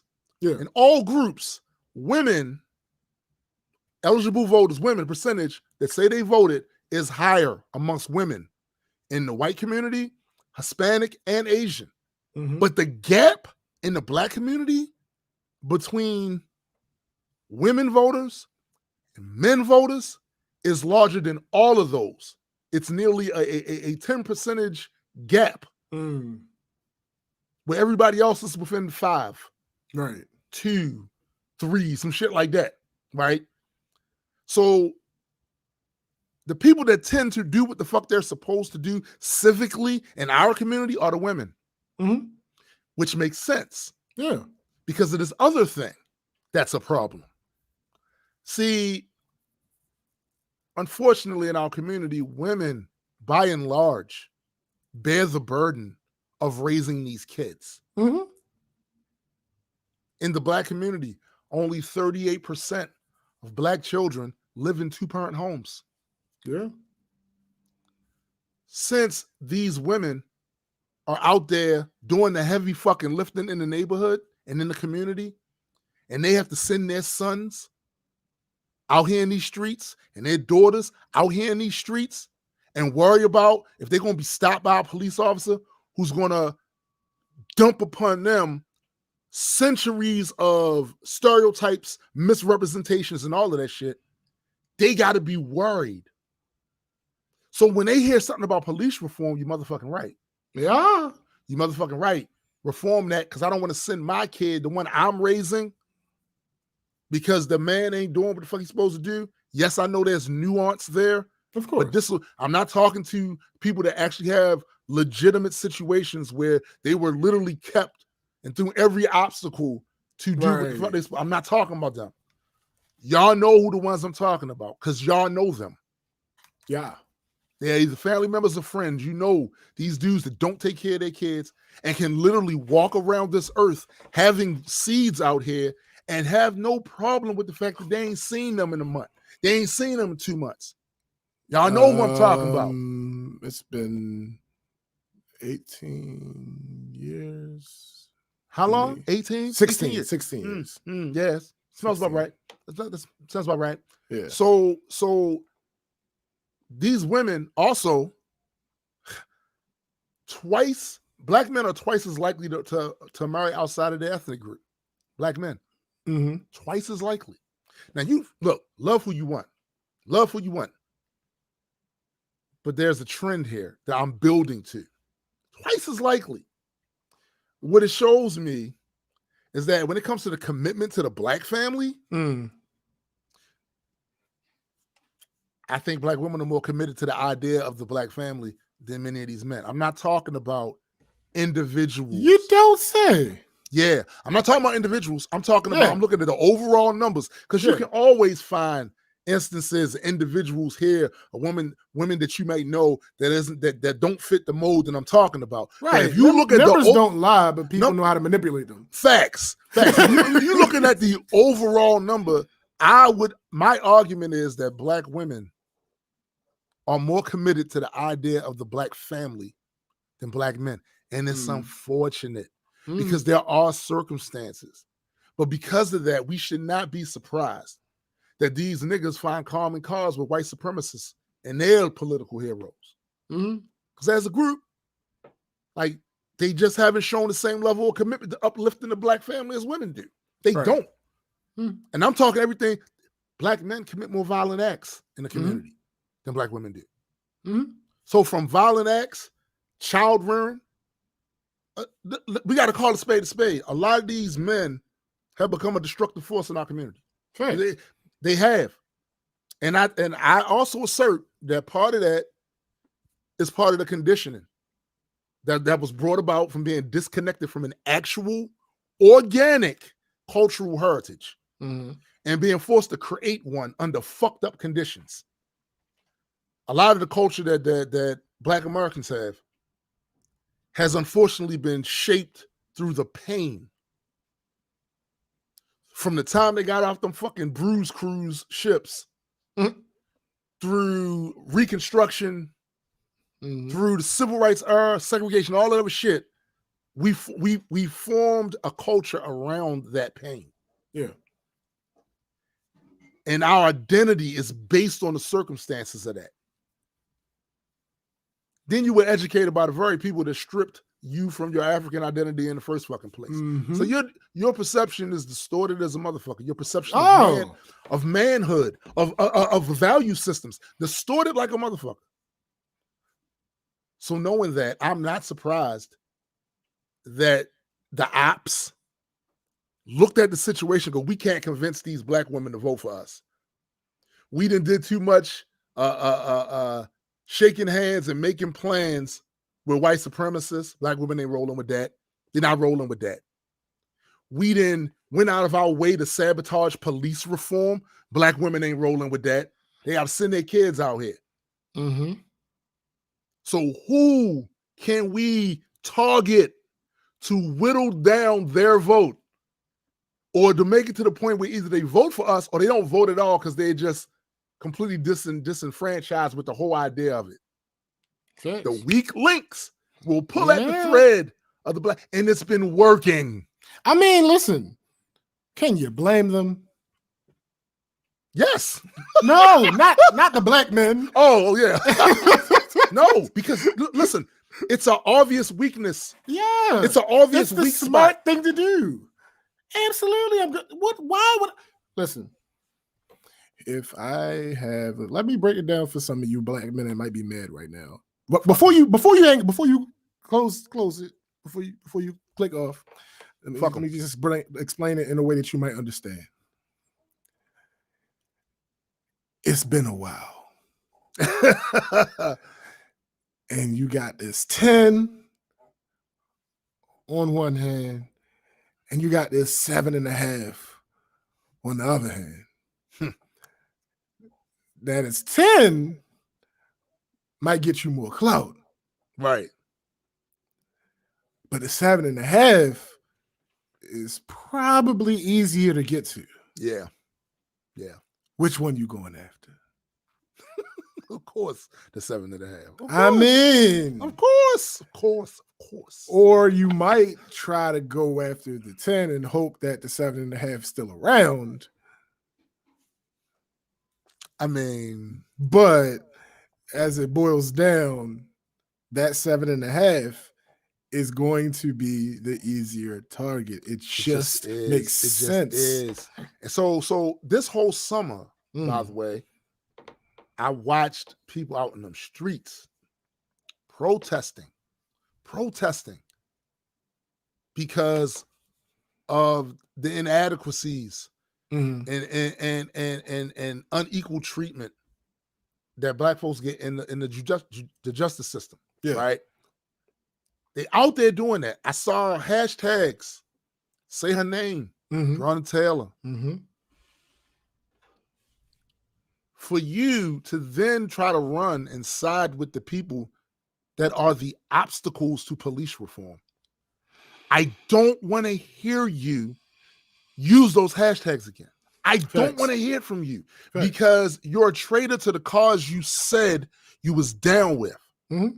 Because the reality is, and you don't got to take my word for it. Go search out every time that conversation is brought to Herr Trump. Yeah. How he deflects to why I support the police, law and order, and says nothing about changing or reforming the police force all across this country or the judicial system. That is correct. Nothing about that. And for those of you that like to pull up, well, he let people out. Okay. Obama and them did that shit too. Yeah, I'm about to say every president does that. Yeah. And also, that's another thing we're going to have to talk about, because this is along the same lines as my feelings about charity, especially big charity. You go and you do this shit, but it doesn't change the system. Nothing is being changed by that. Literally just one life. You took one person out, and I'm glad that person got out. You took 3 people out, and I'm glad them people got out. You took 100 people out, and I'm glad them people got out. 100%. But it doesn't change the system that creates the problem in the first place. So when that 100 people come out, 1,000 people are coming in. Yeah, that's correct, sir. You see, if you approach it from the other side and you change these policies, and then when you change the policies, you make sure that they are grandfathered into those new policies, then the people will get out anyway. And then other people's lives won't have to be wasted. Exactly. And incarcerated for things they didn't do, or they would charge and they would get sentenced an exorbitant sentence.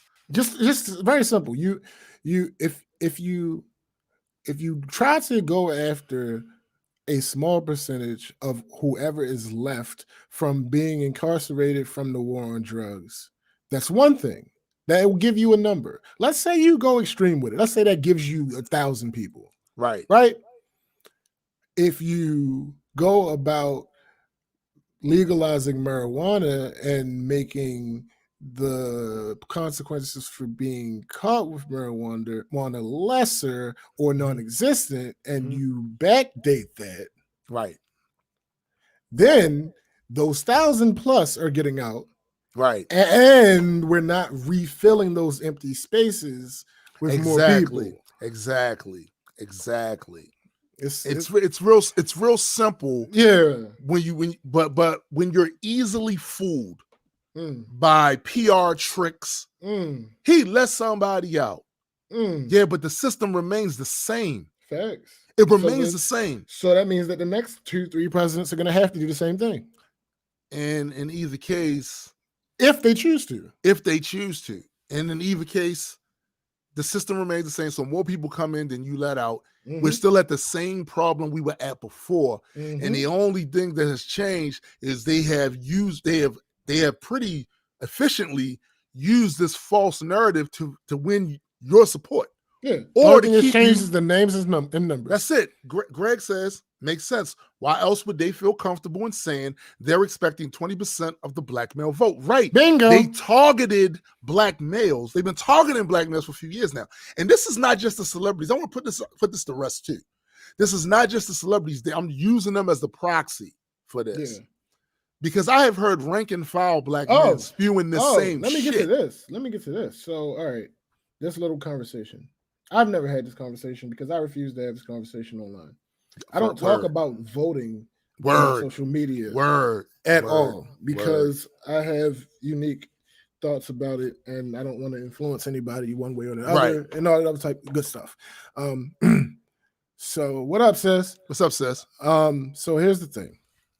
Let's just walk through this conversation. All right, Wayne is endorsing Trump. Now, outside of the fact that he's rich, right? Because let's be real.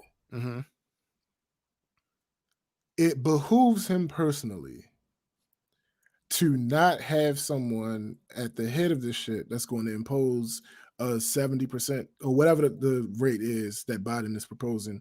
Mine's like 62. It's like literally. I could have sworn it was higher than that. No, I saw something that was like super high, but it was only for like if you had an income of over 400,000. Yeah, and actually, even with that, that's nowhere near as high as it was during the Roosevelt era. See, this is why I understand shit, yo. Like it's nowhere near as high. That's what I'm about to say. That things come in cycles, and if you don't know, people that don't know the history are bound to repeat it. But whatever. The point. Let's continue with this conversation. So let's set that aside. Let's set the fact that he's rich aside because that is. He'd be stupid not to consider it. That doesn't mean that he should go that way. Yeah, and we as people, as the regular people, we need to understand this. Yeah, they are not on our side. No, they're not on our side. He would be stupid not to consider the fact that he's rich when he thinks about who he's going to vote for personally, which is, I think, a bit of a misnomer because I'm fairly certain he's not voting. But that's not the point, though. Yeah, same here. I'm gonna slide that to the side too. Same here, though. But let the record show. Let the record show that I think that's a fact too. We're sliding away to set the fact that he's rich, because that, regardless of how we may feel, that is a real factor. But so we're sliding that to the side. We're sliding aside the fact that he's probably not going to vote. Right. Probably never has. Sliding those two things aside. Let's just go at his argument. Trump says, let's stop right there.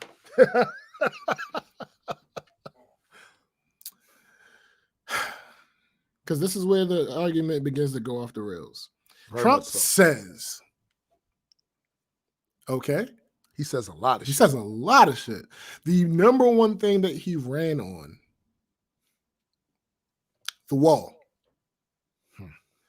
Not only did he run on a wall being completed, But he Mexico ran was going on for it. Mexico is going to pay for it.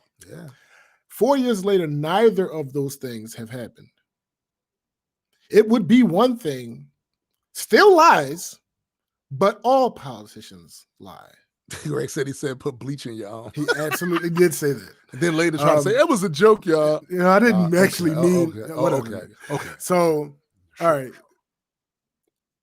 Not an excuse, just a fact. All politicians lie, right? All politicians lie. All people Lie. who are attempting to gain some type of advantage in a certain scenario, especially when the people that they're talking to aren't necessarily personally entangled with them. Right.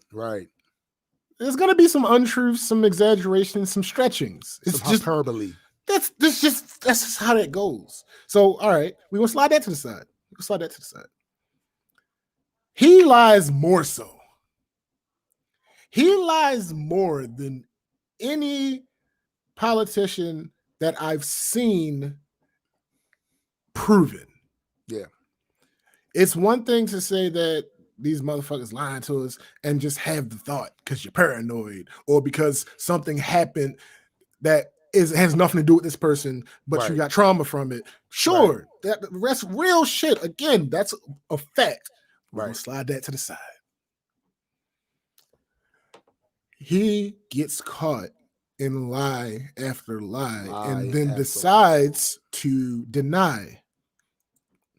So, sometimes he'll deny that he even said it when we got it on video. Matters none. Got it on recording. Well, why would he keep those recordings? That's the response. Not acknowledging the fact that he said lied. Something we different. You. Right. No, why would he keep those recordings? No, that's you're not in a court of law, sir. You're in a court of public opinion. Greg said 22,000 and counting. Oh, yes, I because mean, we got plenty of time for some more lies to come about that. I mean, so we're moving forward with the conversation. And my response to this person is, again, I've never had this conversation. I've just seen it. And my response to this person is, their response to me is, Trump says blah, blah, blah. My response to this person is, Trump lies. Like death, taxes, adequate not listening, Donald Trump lying. Yeah, these things are certainties. These are certainties. So the response is, well, all politicians lie. Number one, you're stupid because I already said we're putting it to the side. But the politician that he is up against for this upcoming race has not ever had the chance to be a president. Right. That is not saying that he's good for the job. Exactly. That is not saying that I believe everything that's going to come out of his mouth. Right. No, I'm simply stating facts. What we have is a situation where you want to stick with the evil you know for some reason. And in certain situations, I understand that logic. This is not one of them.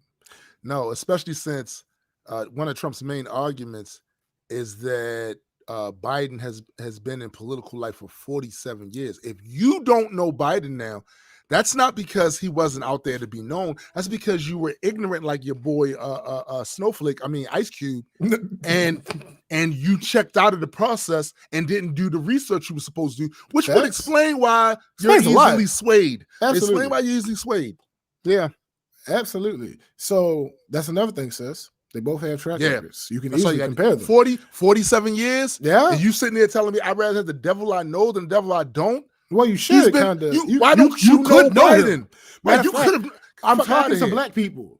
Here's the issue. Here's the issue with that. I'm talking to black people. So that means you assumed that because a black president was in office, everything would just be fine. Yeah. Because if that wasn't the case, you would know more about Joe Biden because he was the fucking vice president. Yo, you know what's crazy about you saying that? Because what that reveals Mm. about the political sophistication Mhm. of people that think like that is that, yo, you are woefully unprepared, Oh. woefully undereducated Mm. about any of this shit. So when I see you make these super strong affirmative claims about this person won't do this or this person hasn't done this, you don't even know this guy that's been around for 47 years. Right. And then you have the other ones, the smarty odd. Smarty odd. So can you whip my so you have them that's like, well, I don't feel too good about what he did with the crime bill. All right, listen to me clearly. Say it. Listen to me clearly.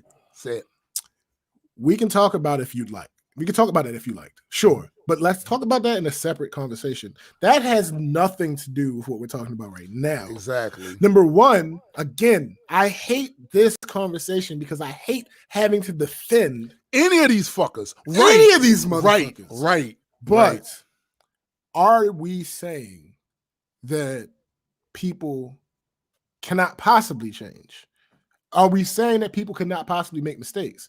Because what he said was, you know what, you guys are right. That was a mistake. That was not the way that should have been handled. And he even put legislation. He even voted to put legislation absolutely to mitigate that shit. And you've heard Joe Biden apologize and say he was wrong. Have you ever heard Trump do that?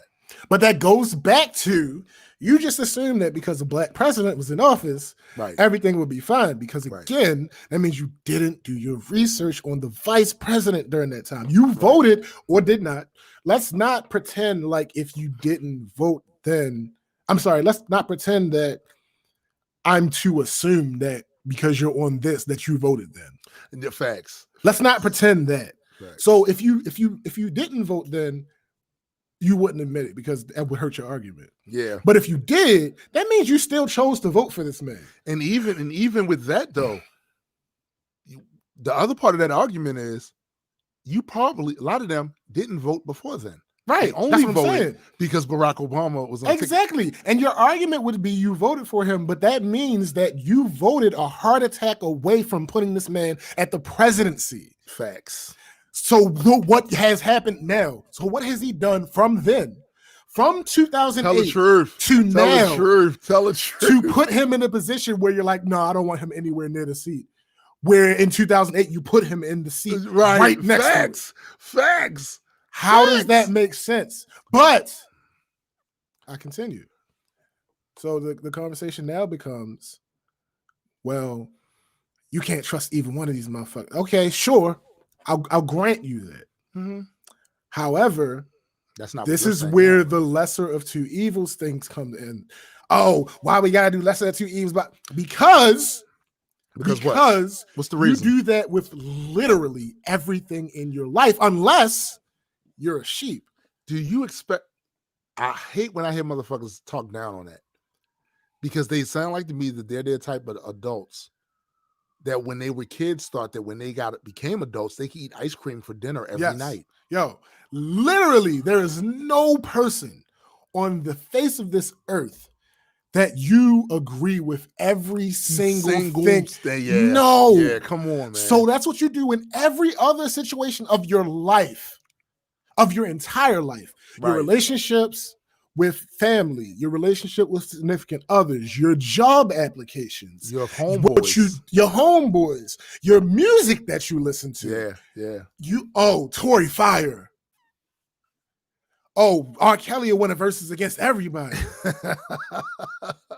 This is what you do in every other instance aspect of your life. Yeah. Every single one. Yeah. But when it comes to something like this, no, we shouldn't. What? And then the third party motherfuckers. You might as well not vote. Well, I'm gonna tell you. In a perfect world, that would be viable. You know what keeps that from being a perfect world though? Simply because in the process that we have, political structure that we have, these politicians need help. So that's why you'll see Democratic mayors, Democratic governors, district, whatever, alderman this, Republican this.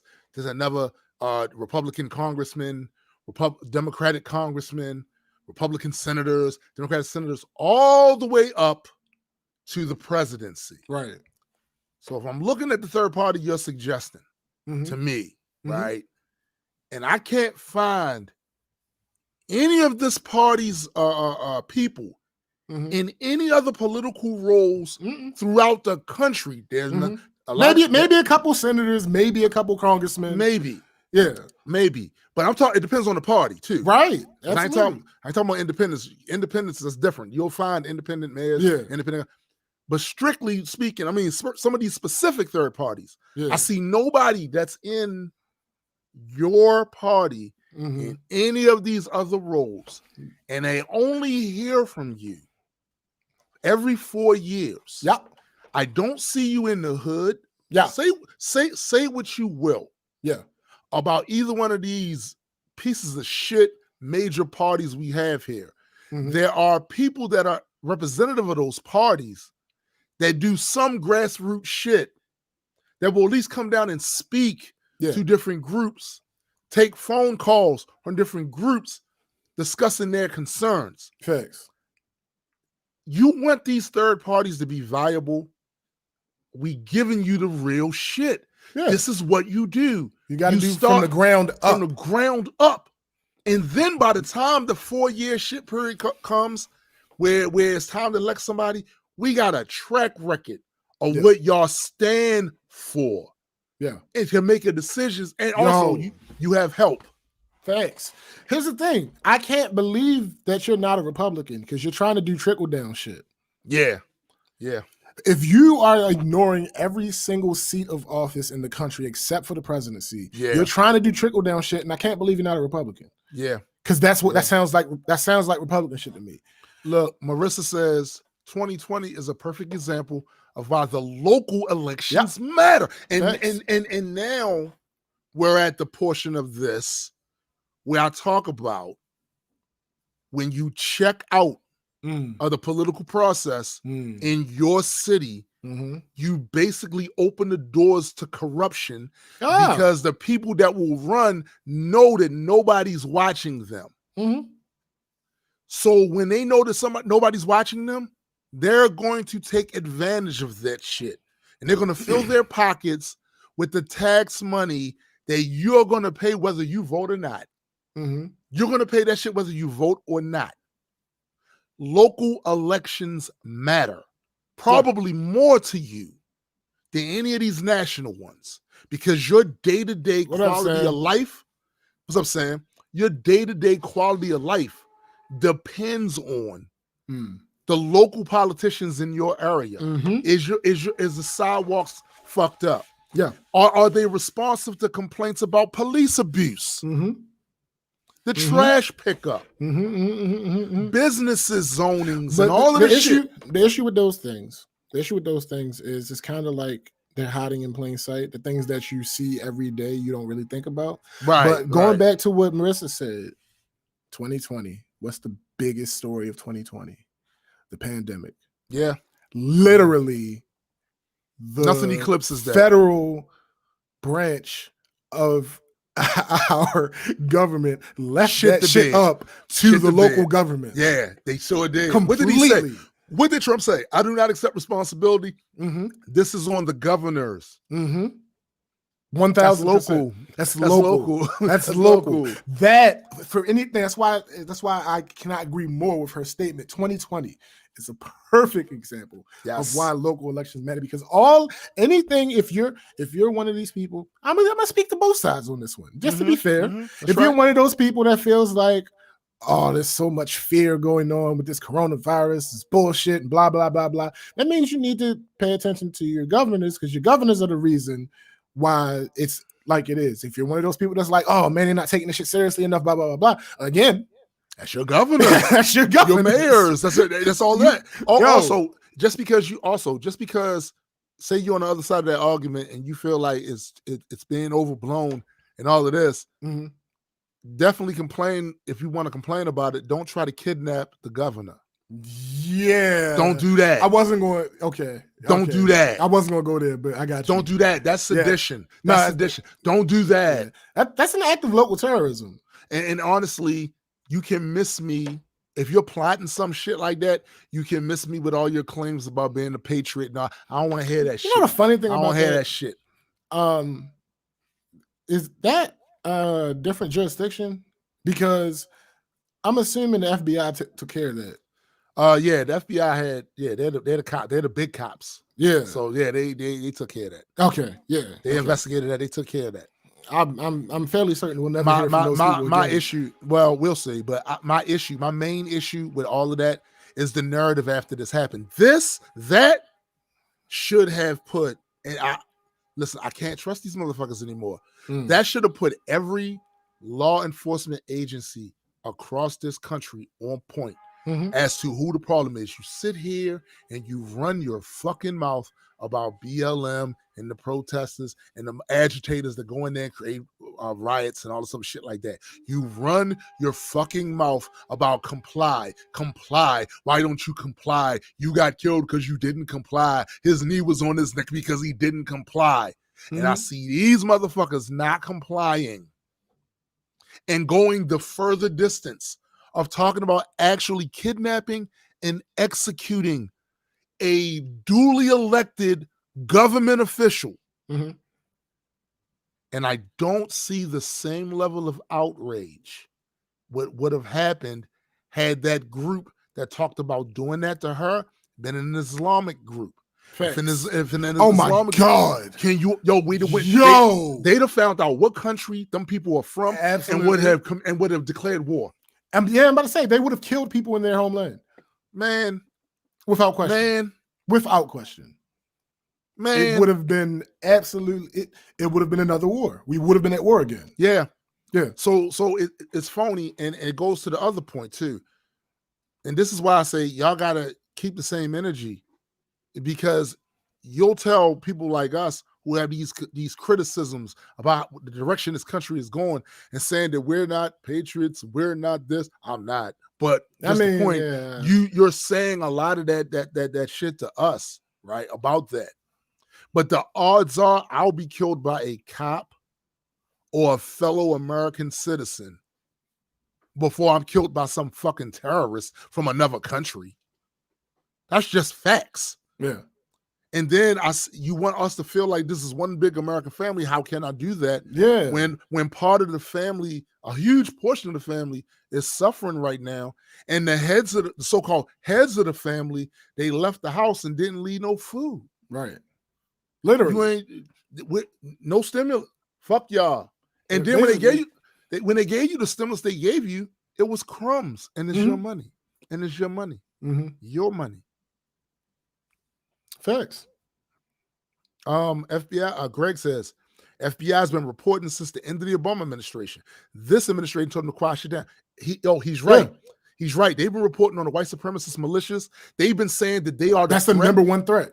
That's the number one threat. Not only that, recently, the FBI director, the one that Donald Trump put there, went in front of Congress and said, look, man, they're the biggest threat. Yeah. And as almost to put an exclamation point at the end of his sentence, Antifa we find out later, Antifa's not a group, but we find out later that these motherfuckers are trying to kidnap a sitting governor. But Donald Trump gets in a debate and deflects the fuck out of any questions about white supremacy, and then tells the Proud Boys to stand back and stand by. Stand back and stand by. Stand back. And every time that conversation is brought up, he gets agitated and seeks to find a way to obfuscate from what's being asked. He's looking for an out. And so again, if we rewind the hands of time just a little bit, and we go back during the 60s, the mythologized 60s, where you'll see a lot of black people now that wasn't even born back then romanticize about the 60s and the black organizations at that time and the black leaders of that time. The Malcolm X's, the Martin Luther Kings, Medgar Evers, the Stokely Carmichaels, the Huey P. Newtons. Word. And these same black people will run their mouths and say, How if they had been an adult during those times and alive during those times, they would have supported these revolutionary groups that was trying to make, they would have been on their side. And I see your bitch ass in 2020 supporting Bull Connor. I see your bitch ass in 2020 supporting the parties that are actively seeking to undermine these activist groups. You can't convince me that you would have been an adult back in the 60s and been riding with any of those groups. Right. You can't convince me of that because you're not doing it now. I will say this. I'll be fair. I'll give you a maybe. But the reason isn't a good one. The reason I give you a maybe is because these motherfuckers are sheep. Well, they are sheep. So maybe. No, but there was I think it would have been worse. You know why? Because as marginalized as these activist group is now, they was even more so back. That's true. Even more so. Yeah. That's my alarm. You can take care of that, old man. No, well, that was about some pill stuff, but I took it earlier. So, but shut up. Okay. Shut up. Right. But yeah, like this is part of the mythology of what happened back then. See, the press and all of the things that was the opinion shapers were kind of against them. So these sheep would have read those stories and been against them too. Yeah, probably. They would have been against them. Yeah. So you know, like I don't believe, and also people tend to forget Martin Luther King was hated. The year of his death. Most hated man in America. Yeah. So I don't believe these niggas running around saying that, especially this Walter pissed me off about Ice Cube too, more than Wayne, because of how Ice Cube has presented himself over the last 30 years. We would have before this, we would have sworn the Cube would have been down with Angela Davis, down with all them people back. We would assume that, but now you siding with Bull Connor, right? You siding with them. So he says he's not. But I don't believe him. I don't. Why should I? There's nothing for me to believe in him. I'm sorry, I don't believe it. I don't believe it. Just like you said about Wayne. Wayne ain't voting. If y'all niggas think Wayne Wayne ain't fucking voting. Wayne ain't voting. And then Snoop Dogg came to fucking his defense, to Cube's defense. Like, Snoop, you just admitted the other day that you ain't never vote. Yeah, sit down, Uncle Snoop. And the defense that people were giving him is because they told him that he couldn't vote because he was a felon. Do you understand what you just fucking said? What did he just say? That means that he didn't know enough or didn't care enough to find out the process or if that was true or not. Right. These are stop giving these adults all these damn excuses because they happen to be celebrities. Right. Because they happen to do something you like. Right. Right. There are people who do things that I like that I disagree with all the time. Yeah. And as I get more and more fed up with the bullshit, I've come to realize that there are people that hold certain positions that I think are stupid and not informed and silly, but they have other opinions where it matters to me that I do agree with. And there was a time when I would have marginalized them people out completely. Yeah. I no longer feel the need to do that. So there will be certain people who I know they hold some dumbass positions about certain things, but they also hold other positions that I agree with other things. And I feel like that's more important than the other stuff that I think they're saying that's silly. So I'm gonna allow that while criticizing the silly shit that they say. Right. Because y'all niggas are at the point now where, for me anyway, I need somebody that's gonna be a strong proponent for our community. A strong, not some wishy-washy motherfucker that's willing to accept, like I said earlier in the program, by and large, black women ain't rolling with that white supremacist shit. So if you Silk and Diamond or whatever the fuck anomalies, they're outliers. They are outliers. by and large, when I look at the numbers, black women ain't rolling with that. Yeah. Like I said, black women are twice as likely than black men to marry within the ethnic group. They about that black family shit. Thanks. Some of you niggas aren't. Yeah. Just not. Yeah. You niggas ain't voting at the same margin as them. You don't have college education to the same degree as black women. Like, yo, like I said before, there's a clear weak link here, and nobody wants to say it. Mm-hmm. But I'ma say that shit. Mm-hmm. There's a clear weak link going on here, especially when it's one thing where there's always going to be inequities. There's always going to be, of course, but when they get to a point where you start actively doing more things to undermine the community, now we got to pull your coat, sir. You already not doing this. You already not doing that. And now I got to hear you get on TV and parrot the talking points of motherfuckers. Look, I'm going to keep it real simple. How you going to like the same motherfuckers the white supremacists endorse? Yo, how the fuck you going to do that? That's the thing. Back to this whole lesser of two evils thing.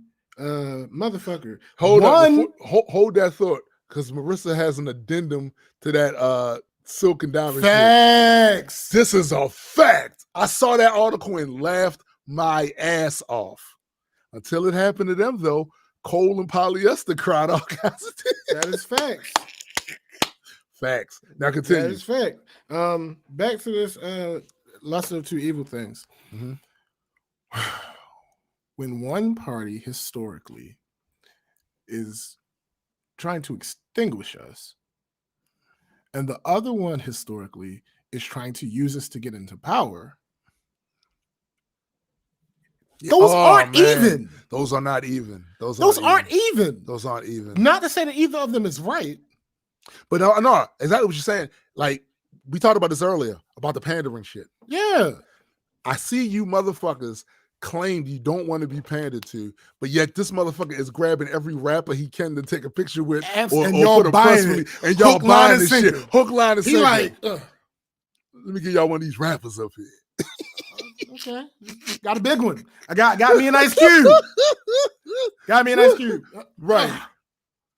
Oh shit, Tucci. got me a Tucci. Rare 3-locked Tucci. You don't see these often. Look, in their SpongeBob voice, I don't want to be pandered to.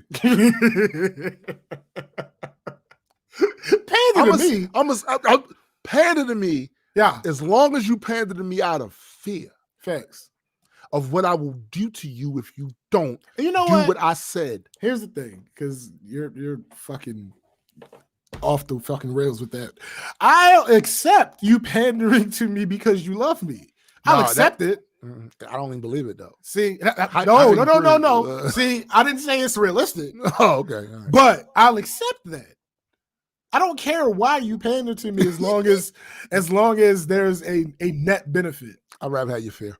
Sure. I just think no, absolutely. Listen, absolutely. It's just that because I'm afraid when you fall out of love with me, then none of the shit you said. No, that's fair. Absolutely. I'm with that. But I'm just saying, motherfucker, like pander to me. Give me what the fuck I. Give me what you think I want.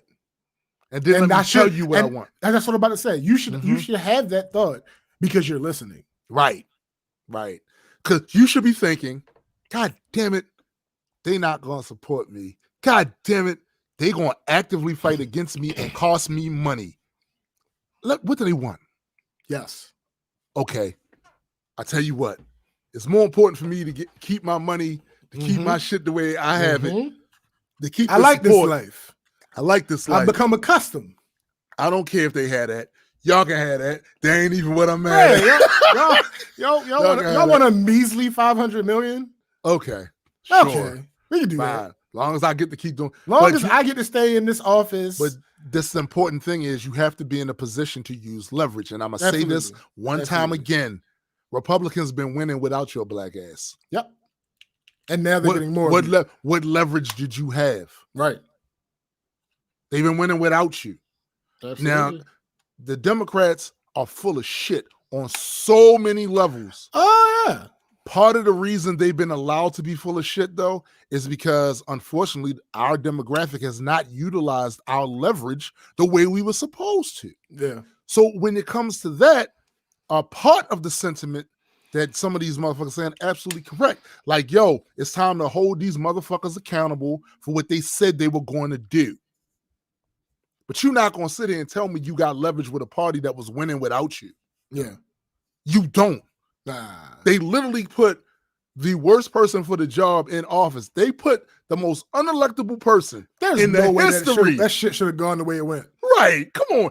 They wind up putting the most unelectable person on paper in the history of politics. Yo, to the point your where vote. Everybody thought it was a joke. Yes. Not no shit where like the Democrats underestimate. No. Right. No. Right. Everybody thought that shit was a joke. It was a joke.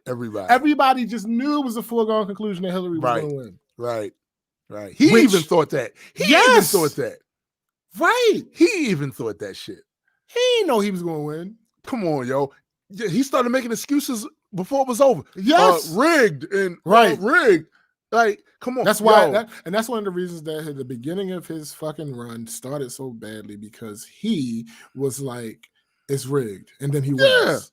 Then he wins. And it was like, oh, it wasn't rigged. It's like when they asked him about the unemployment numbers, this is the type of shit I'll be talking about, y'all. So when Obama was president and his unemployment number, that number started going down, Trump said, oh, them numbers are rigged. The numbers are rigged. That's him rigging the numbers to make himself look good before an election. When Trump got in office, because there was a trend of unemployment going down before he even got in there, those same numbers by the same institutions that did those numbers all the time said, okay, the unemployment numbers are going down. And then I remember a politician, a journalist asked him, well, weren't those the same numbers, same institution, same figures before? He said, well, yeah, they were rigged before, but I'll tell you what, they're not now. This is the type of motherfucker you're dealing with. This is the type of motherfucker you're dealing with. It's not how any of this works. That doesn't follow, but it doesn't matter. Yo, Greg said the truth. We need to learn the art of the stick up. Dems can't win without playing. Yo, the art of the stick up. Listen, we talked about earlier in the program about the violence, the criminal shit in our community. It's negative. It's bad. It doesn't help us. Whatever. But there's things you can learn from it. The art of the stick up. Holding motherfuckers hostage. Listen, we holding you hostage, motherfucker. What the fuck did we say we want from you? Yeah. Why isn't this being done? Right. When is this going to be voted on? And this is why I say, in the case of Ice Cube being worse than Wayne, you didn't even look to see that all the grassroots stuff led up to them finally getting them shiftless ass Democrats to put that shit through a vote in the House, and it passed. That part had been done. So that means it passed because the Democrats had the fucking House. They had their own House because elections matter, right? Elections matter. They had the House, so that means by them passing that, it validated your voting for them. And of course, the work you did to hold their feet to the fire so that shit did make it up there. They did that part. And then what stopped it? The very people you trying to give a second look to. Yeah. And stop doing this to me. Please stop doing this. Stop doing this to me and anybody else that has been on the whole political shit for years. I've been into this shit since I was a fucking my late teens. Reading about this shit, being interested, watching these shows, reading all the shit about it. You motherfuckers that just started becoming politically aware and active, stop coming up to me telling me shit like I didn't know this when this shit that anybody that been paying attention should have known. Like this one thing in particular that rubbed me the wrong way. Did you know that black people were Republican? Nigga, I get it. You checked out of the process. You stopped reading. You didn't read about it. You didn't know about it.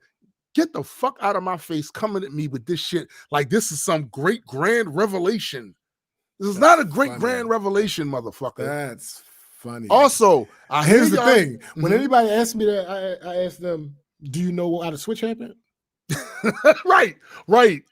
You know about the Dixiecrats? You know anything about that? Right. You know about the Democratic Republicans? You know about that?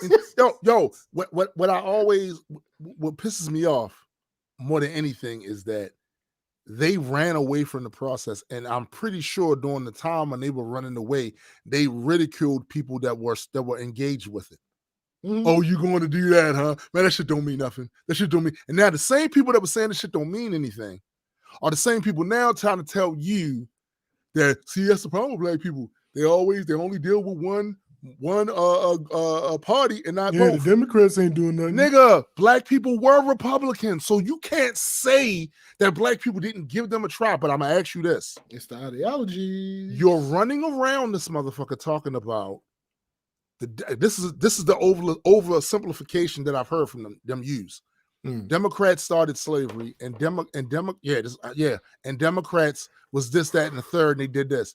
And the first thing I say to them is please explain to me, if all of that what you're saying is 100% true without nuance, why are the people who can't stand us as a community voting Republican?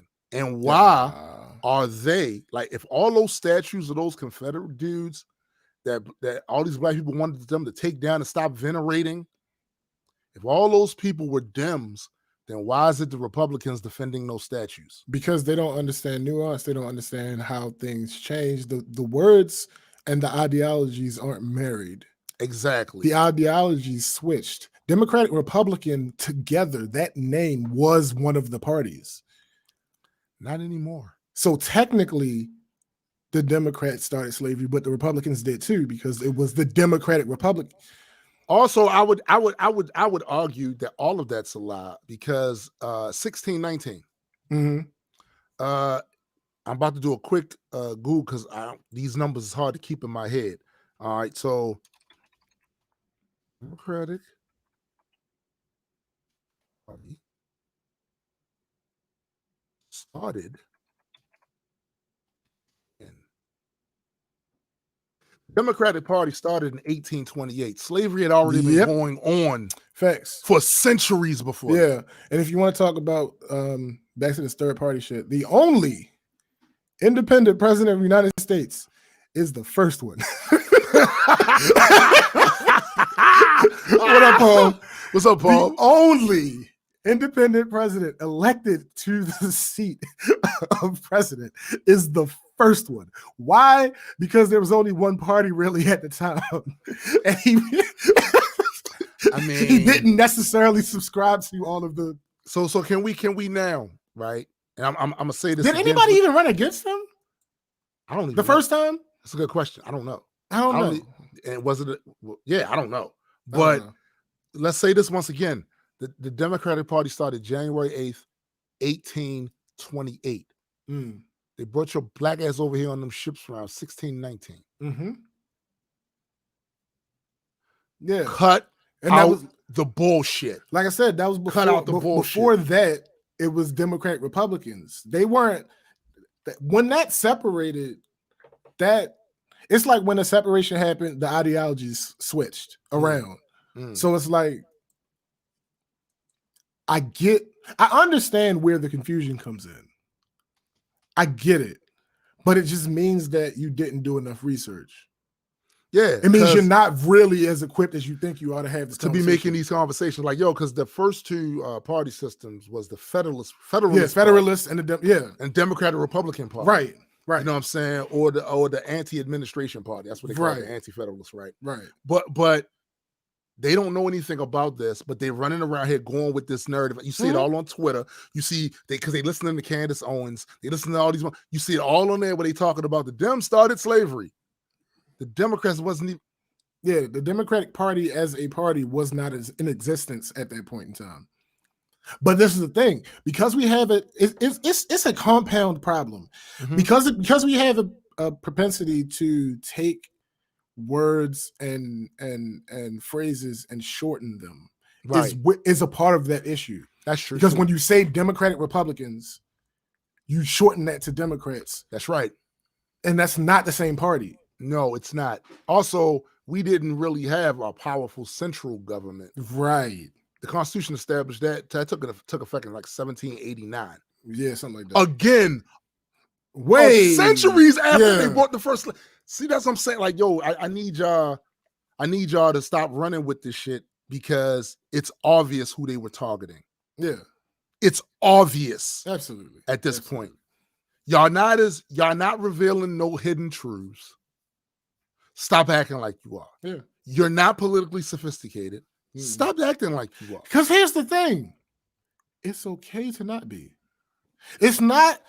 You're in a situation where because of the temperature right now and because of the season that we're in, you want to feel important. You want to feel like you belong. Yeah. And because of that, you make it seem like you know more than you do. That's straight it's up. It's fine to not know. I have gotten on this very show time after time and expressed how I am not the most politically well-versed person. Right. I'm simply not. Right. These are things that the shit that I know is the shit that I know because I have a vested interest in some of the shit. Facts. Facts. I like to fact check. So some of that shit is just simply because I like to fact check. Sure. Right. But it's things like, so maybe on one hand, I love some of you. Well, yeah. Because if it wasn't for some of you, I wouldn't know some of the shit that I know. That's true. I would have never fact checked it. People will say something, and I know what you do because I watched you do it. A motherfucker will say something who at no other point in time, any experience you've ever had with them, they know what the fuck they're talking about. There's literally, there's very few times they know what the fuck they're talking about. And I'll see you go, but I don't know about this either. So let me go and check this real fast. Because I want to bust this motherfucker, but I can't bust him if he's right. Right. And I see,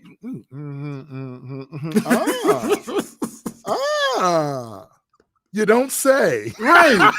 You don't say. Because it's one thing, and this is dangerous too, but it's one thing to give a loose opinion on something that you aren't really sure about. Yeah. That's one thing. We all do that in some way, shape, or form. And also, I think it's good when you throw a caveat out there. Now, look, I'm not completely certain. I'm not that versed in this, but from what my understanding. Yeah. Yeah, but simple. That's one thing. It's another thing to just straight out. Strong and wrong. Yo! strong and wrong. Fact claims on things that you don't know the first. And if you're being honest with yourself, at least, you know you ain't studied that. You know you ain't going looking at that shit. You know you didn't. You know you heard that shit somewhere. Yo. And also, a lot of the shit is inspired by grievance because there's a perception that this particular group, political group, whatever, has wronged you. And you've heard in the ether, amongst conversations, amongst people that you know that they have. You haven't looked this up yourself. No. So when you hear the crime bill, this is a classic example of it. When they talk about the crime bill, but don't talk about the fact of how many black elected officials at the time was down with that shit, and how people were so fed up at these gang leaders getting away with the drug laws, getting away with the shit. What happens sometimes is we don't realize when we have the benefit of hindsight. Yeah. Because the crime bill in real time wasn't necessarily a bad thing. There was only a very it was few the implementation. It was only very few activists that was like Al Sharpton at the time spoke out against that shit. Yeah. So, but the vast, no, it wasn't. It reminds me of when I remember we was talking about Star Wars before, and I said to you, you had to be there, right? Because it's one thing, like you can have knowledge that there was this super popular franchise from the 70s. And I have all the knowledge for some reason. Never watched a single movie. Never watched a single. But when you go and watch it without the context of the era and being there, you don't see what the big deal is. Absolutely. But at the time, because I was there, that's why I say you had to be there. It's a times thing. You had to be there to feel how this was just like the MCU. Right. It was just it's the same feeling. So it's the same with a lot of this shit. Partially because motherfuckers don't like to admit they were wrong. Yeah. So you're gonna have, if you're learning about the shit now, you're gonna hear a bunch of people talking about how bad it was. Right. And that's cool, because in hindsight, it absolutely was. Plus we have data. Plus we have data now to back it up. Right. But the difference is these people that you're hearing say that may not have necessarily been on that note when it was being signed. Exactly. They either weren't on that note, and in the case of rank and file people, a lot of the people out here talking about it now were babies when that shit was signed. Fuck yeah. So I know you didn't know shit at that time. I know. Listen, I don't have firsthand knowledge. Right. Of that. What you have is years gone by since it was signed, data you can look at the results, and then you can form an opinion on it based off of the data that we've seen because of the bill. But at the time when they put the bill in place, none of this data existed. Right. So even the people that were against it at the time, they only had potential harm. Yeah, they only had an idea. Right. They didn't have the actual data at the time. Literally everyone was extrapolating. Right. Everyone was they couldn't do nothing but that. This is something new that we haven't tried before. Yo, exactly. It's the same as if me, like in some of my songs where I mention pandemic, where I talk about societal breakdown, social entropy, right? This is me going off of data that I've seen from older civilizations, and the shit that I'm extrapolating from current times. Right. This is not me being a prophet. No. This is not me being a prophet. Could you happen to be right? Sure. So a lot of times when certain fans go, yo, you was talking about pandemics back then. I was, but let's be clear. Let's be clear. I didn't have extra knowledge. I was extrapolating from my knowledge of older civilizations and what I was seeing if current trends continue. Yo, but it just goes to show what they don't know, don't show. All right, okay. All right. But along that example, Bill Gates.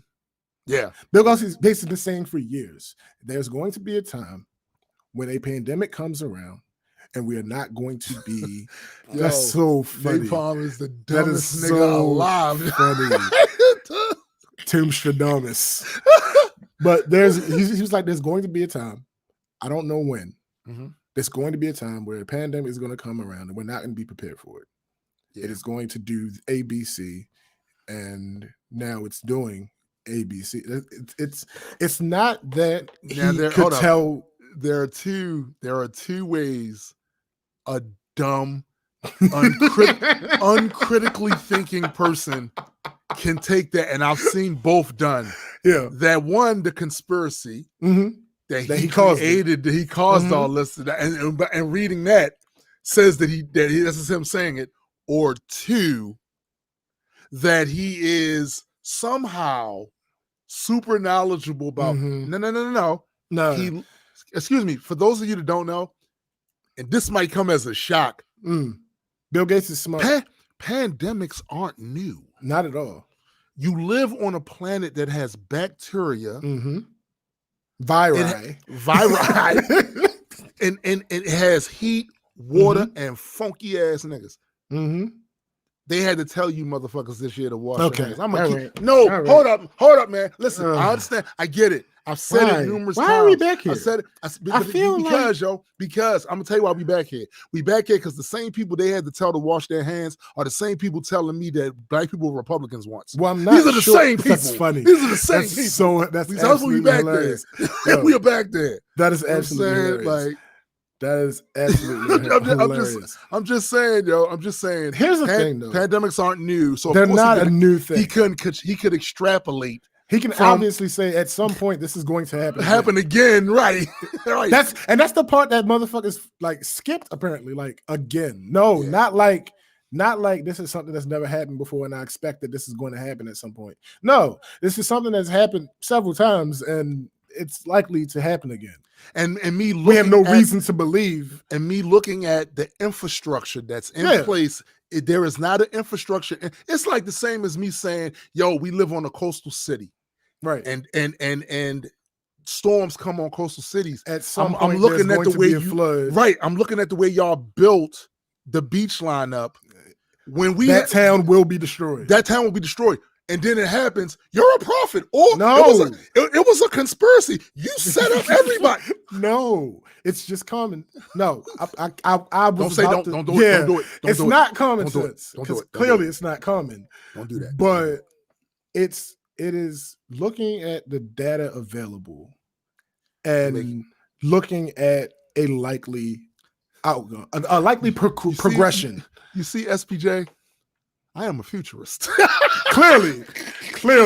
And it's the craziest thing. Like, all right, so like I said earlier, clearly Bill Gates is smart. That's not he's a smart dude. Yeah, like, smart dude. There's no two ways around. Like, clearly he, on the things that he chooses, generally on the things that he chooses to talk about, he knows what he's talking about. Yes, in general. Yes. So, number one, the thing that I keep seeing people leave out as far as how a lot of this might be Trump's fault, because I saw somebody say something in one of these hip hop groups about this being partially Trump's fault. Continue, but I gotta change my light because this cat went by and it fuck with my light. That's funny. I've seen in one of these hip hop groups, somebody said something about this having something to do with being Trump's fault, how bad the pandemic ended up here. And somebody else's response was, well, no, I might have to wait for this old man to put his headphones back on now. So the guy in the group said, all right, this is partially Trump's fault. Why the pandemic is as bad as it is. Somebody responded to him like, no, it's not. They got the pandemic is all over the world. Listen to the thing that often gets left out when we talk about this in recent times. Mm-hmm. There was a pandemic task force that Trump. There was a group of people who were paid handsomely to look at things like pandemics and how they could possibly affect us, and to possibly be ready in case such thing happens. That was put in place by the previous administration. Whoa! Hold up. See, you're blowing my mind right now. I got my calculator. I got to figure this out. I don't think that's how that works. So you said, you're saying, I don't think that's how it works. Wait a minute. So you're saying, are there any letters on your calculator? Is it? There are a couple of letters on. It's a C. Scientific. The clear? I don't think. Listen. Yeah, it's not really helpful. You're saying. I mean, if you turn it upside down, you can put stuff like "hello." Wait a minute. You're saying that there was a task force to address this? Yeah, there was, as Gregory is saying, there was a playbook specifically for this that he basically threw out the window, tore up, disbanded. And then, what do you know? We get hit with a fucking pandemic. Hold up. So you're telling me, dude, you just said earlier that you are not always the most knowledgeable about some of this stuff. What the crazy thing about me always saying that is, in comparison, I look like it. That is devastating to me. I don't know, yo. I think you're tiptoeing, big man. You need to Nah, yo. Now, this isn't as bad. I'm not insinuating that there was a plan in place. The pandemic happened for this and specific, right? Yeah, no, that's not what happened. That's not what happened. He figured he hated President Obama so much that he wanted to get rid of literally everything that he did. Everything that he did. Yep. That was just like Barry. We can call him Barry now because he's on the campaign trail for. Yeah, he's a regular citizen. He's just Barry. Yeah, he's just Barry over there having some fun at the president's expense. My man B.O. Yeah, B.O. I mean, that's not really the best nickname, but we can roll with it. Man, B.O. My name Barry over there. He's like, all I keep hearing about is how this plan to replace Obamacare is right around the corner, but it's been right around the corner for like 10 years. Like. So what are we really doing here? Right. And that's what I'm saying. So Trump has almost made his mission. Matter of fact, didn't he refuse to have Barack's portrait hung? Yes. It's that petty bullshit. And again, when you do shit like that, and then this type of thing happens. So I expect the guy with his particular personality traits to act as if that had nothing to do with it because it's self-serving. Yeah. The people around him, though, the people around him is the ones I'm looking at. Yeah. Because come on, y'all. Nah, yo, I think some of them are like, it's not gonna happen to me. Oh, I know, but you know what? Here's the thing. If first, I need to say this first. Expect anything to happen next week. Y'all. This is him I'm saying. I hate you. Listen, wait. No, wait. You wait, goddammit. Listen, he has been saying this shit for about a month. Because almost nonstop. I think though, but I keep saying that because the posture I see many people taking is it's a foregone conclusion he out of here. Yeah. And y'all might be heartbroken as a motherfucker. Facts. Next week. And what I would just suggest to you that be prepared for the okie doke because this nigga's been all about the okie doke his entire life. And I'm telling y'all, there are enough people that are so fascinated with this cult that they will accept that fugazi shit and not buck the system, not do, because in a perfect situation, if the American people were all that they tried to convince us we were, the moment a sitting president tried to undermine an election, the American people would have rose up and said, fuck you. Look, I don't like the other side's politics and they don't like mine. But what you're not going to sit here and do is undermine one of the only things that has made this country special to us. And that is free and fair elections. Facts. I don't give a fuck what party you from. If you're trying to undermine the process, not trying to discourage people from voting, because that's part of the game. Not saying trying to convince people to not vote for your opponent. That's part of the game. Yeah. But the moment you try to rig the game by having the post office be less efficient than it ordinarily is, by then creating narratives that say that if any votes come in after November 3rd, they not to be counted, even though you motherfuckers have been counting mail-in votes that come in overseas from our military and every other place all these years, and now you're gonna try to if the American people were all patriotic, apple pie, white picket fences, and G.I. Joe as they claimed that we was, the American people would have been rose up and said, "Nah, bitch, you're not doing that." But the fact that a huge swath of them are willing to accept that narrative should let you know to expect anything next week. You know what? That brings me to a revelation. I'm now going to judge people based on what they do with the gaps in their knowledge. Yeah. Strictly. Yeah. As long as I'm privy to it, strictly on that. That's going to be number one in how I judge these motherfuckers, because there's a lot of shit that I don't know. I'm about to give you a way to still be mad at them niggas. I'm about to. We live in the information age. No. Ignorance is a choice. Absolutely. Ignorance is absolutely a choice. Ignorance is absolutely a choice. But that's my point.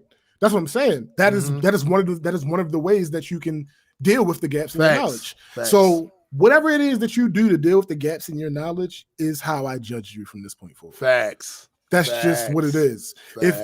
And you don't necessarily have to research in order to deal with it to get a favorable. Because there are some things that I don't know that at the end of the day I really don't care about. Right. And whether that be a good thing or a bad thing is beyond me to say. It's above. There are times, sure. There are times when, like, for instance, I hate to say it, but it's just realistic. If you don't know shit about politics, but you want Trump gone anyway, I don't need to let you know the difference between a Democrat, Republican, and the Federalist. No, absolutely. I don't need you to know that. Plus, I don't have time. Yeah, I don't. That part. Busy. That part. Busy. So like, if what you do is even still, I don't know. Maybe I had to revise this because no, hold up. But you're onto something here because listen, the research part. Yeah. When it comes to something as big as this, truthfully speaking, there's a lot. There's ambient knowledge where you're just literally experiencing, having observations of the shit that's happening to you, and you're looking at who's in charge. Right. He did that shit. He got to go without doing any research. Absolutely. Without doing any research. You know without question. You're onto something with that. Like without question. It's like it's ambient knowledge. You know, shit you observe. Like but then you see people that just be dead wrong. Like I saw one of my Facebook friends, love her to death. She posted something to the effect of, I don't like Trump. I don't. But I'm not happy with Biden and the crime bill. Too late. I left it alone. Right. Because decades. Decades. But anyway. Well, let me, if you don't mind, do you know how old she is? She's my age. Yeah. Listen, I gotta say, I really gotta say, if you're gonna be mad at the crime bill, and you was like you still had shit in your pants when that shit was signed, I would argue that you still need to be mad at Trump, because if you're gonna be mad at that shit, then you should be mad about that shit in 1973 when the Justice Department fined Donald Trump and his father guilty of racial discrimination for letting black people not letting black people in them apartments. Facts. Just saying. So I go into the comments and somebody says something. And Greg said, I think being able to admit when you don't care enough will go along with absolutely. Yeah. Absolutely. Yeah. Absolutely. Yeah. Like it might be a little jarring initially to the person that you're talking to. Yeah. But at the end of the day, it's better communication. And it's infinitely more eye-opening than a motherfucker attempting. And genuine. And more genuine, because many times I see people who don't care about, who don't really have a fight in the game, intending, like their intentions is to have these conversations about it, and they just sound fucking stupid. It's like when I hear people say, people who are outside our community who don't give a fuck about our community one way or the other. It's just not something that they care about, because they got their own life, the shit they doing, and we are not part of the shit they doing. And then they sit up there and try to act like we should be angry about some shit they angry about. Right. Yo, you don't give a fuck about us. Why does this doesn't really affect me? It doesn't affect me. It doesn't affect you. Right. Like, so why are we you don't care about my community. That's why when I hear people talk about it, Donald Trump is an example of that. He wants to talk about the crime bill as if that wasn't something he supported. Right. He thought they didn't go far enough. Right. He thought they didn't go far enough back then. So how are you going to attack that man from the left when your position was further right than his to begin with? Like, no. Absolutely not. I won't allow it. But they will. Oh, they will. They will. That's the issue. And that's what I'm talking about. That's another thing I'm talking about. You clearly don't know. Fine. That is a gap for you. So you're just going to choose to listen to Donald Trump. My issue with anybody is just choosing to believe Donald Trump at his word. Yeah. Not because they all don't lie. Again, that is an aside. That's a foregone conclusion. And it actually hurts their argument when they say that. Right. It hurts their argument when they say that. So why are you believing him? So don't believe any of them then. Right. But no, it's because we've currently caught him in this position lying. And also, I hate to throw some cold water on you motherfuckers, but he's in power. Like I hear you. That's the you got all these yo. You got all these criticisms about these. I hear you. But the guy they're valid. They're valid criticisms. But the guy in power he's right now. in fucking power. If I don't know you and I lie to you about how you look, right? Is that going to have the same effect as somebody that you've known for years? Is that going to hold the same weight? No. Why? Because they have a certain power. They have a certain position that I don't have. Right. That doesn't mean that I'm right for lying to you. Right. It simply means that I have not been put in position to hurt you by my lie. So I haven't hurt you. Right. That's simply all that. So you might be irritated that I told a falsehood. But Sure. it did not affect. It didn't really affect you. Right. This other motherfucker did clearly affect you. And please stop for the love of everything that you care about. Please stop saying he got black people jobs, because we had 100% employment during slavery. So I'm gonna need jobs. I'm gonna need jobs. Yo, I hate your guts. There are, listen, every last individual gut. Listen, there are things guts. there are other issues out there other than the fact that he got you this shitty job. And let me just say this. During this whole pandemic thing, one of the reasons why it affected our community the most is because our community is overly represented in service jobs. In service jobs. Facts. In these shitty ass jobs with shitty ass pay that are now, they're put on the front lines in the middle of a pandemic and gotta once again be face to face with motherfuckers that they had to tell this year to wash their hands. Okay, all right. You know what I'm saying? Right. So when you tell me that the unemployment thing is out, you need to understand what type of jobs these are that you're talking about. No, I mean it's expressed no better than in Roland's interview with Ice Cube, where he says black business ownership has skyrocketed. Yeah, but the amount that these businesses are making has plummeted. Right. The huge percentage of them that are sole proprietorships with no fucking employees has skyrocketed. Yeah.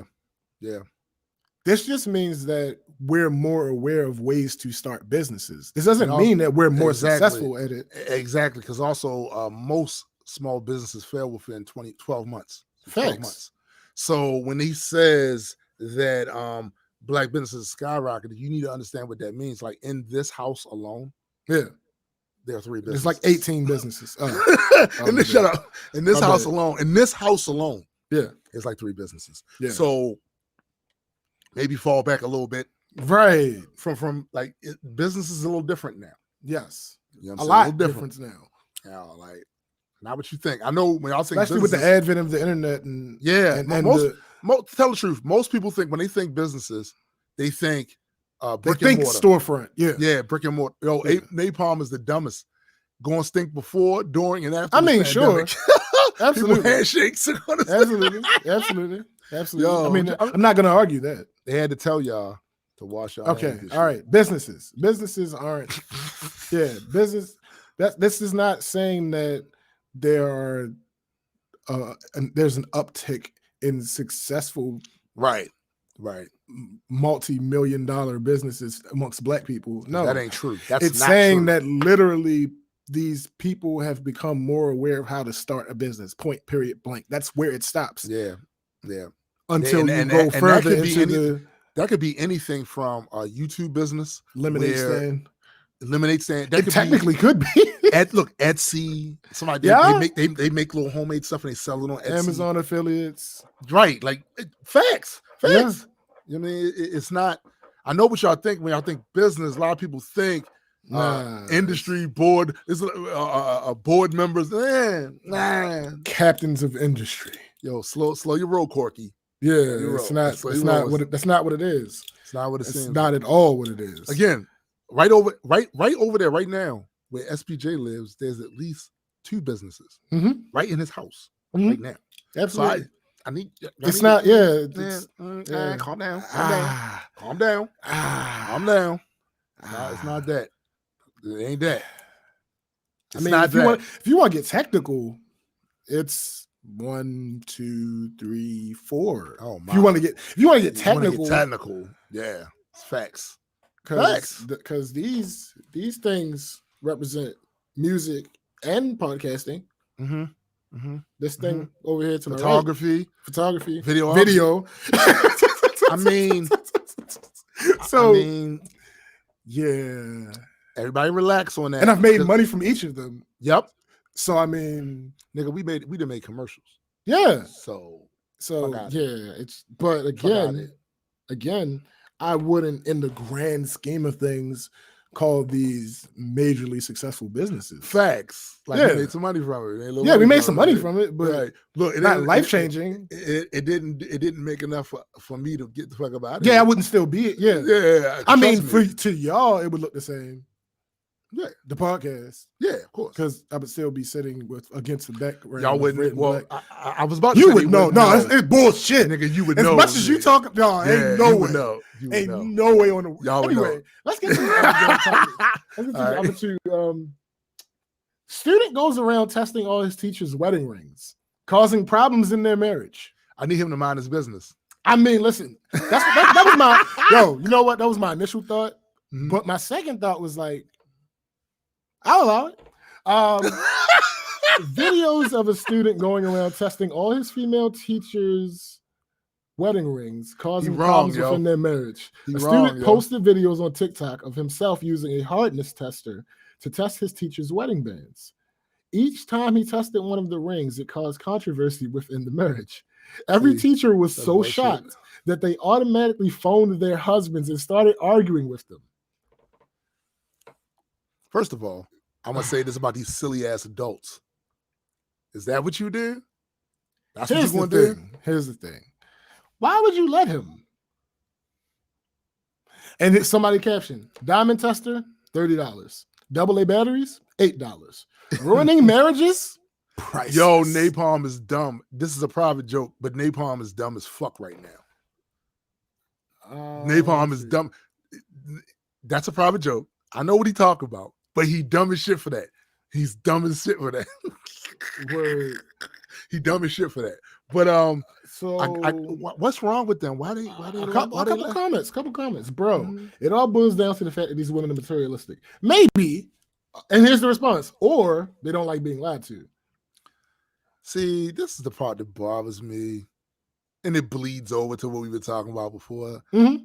Y'all got all these moral assumptions about women. But I'm looking at y'all because y'all niggas don't like women like you, right? Like y'all got these moral assumptions that y'all gonna make. Yo, Greg, that's a great question. Did he get an A or an F? He'd have got an F in my class. He got an F. He probably got it. Well, it depends. It depends. All right, so hear me out. Let's say she had suspicions, or she was ready to be over with the merge anyway. Good question, Napalm. Why does he care? Because he's a real or not?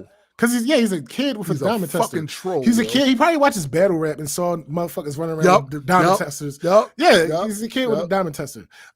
So it depends. The A or the F depends. If you're a woman who had suspicions of it not being real, and this confirmed it. Yeah, or you were looking for a way out of your marriage anyway. He probably gets an A. Probably get an A.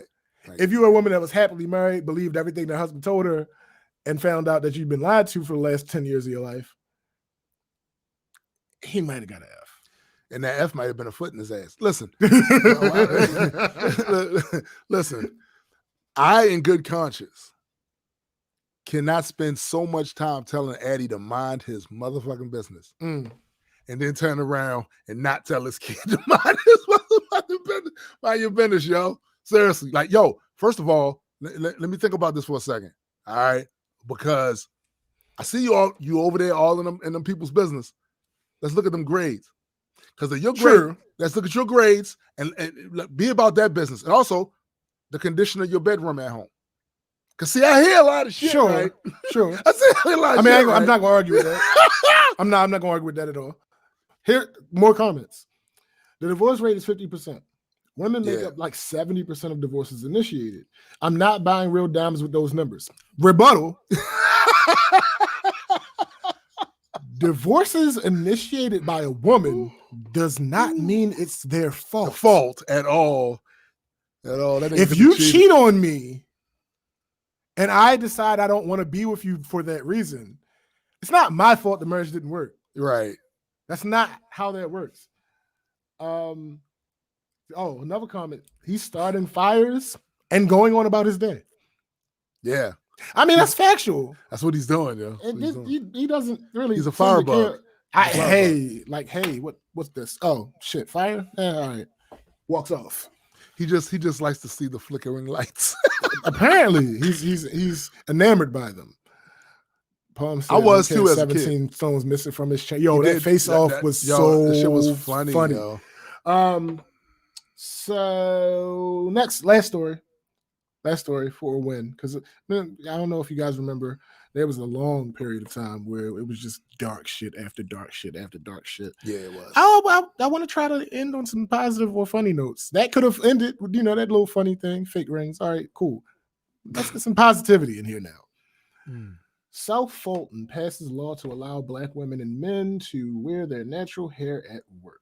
South Fulton, Georgia has just passed a law that allows Black women and Black men to wear their natural hair in the workplace. For decades, Black people, Black women specifically, have been unable to wear their natural hair after workplaces deemed it unprofessional. A lot of workplaces even ban some hairstyles, preventing Black women from wearing some everyday protective hairstyles. Hold up, I can't let this go. Napalm said the kid is Iron Man in Afghanistan after shooting that tank. You know what? I won't argue.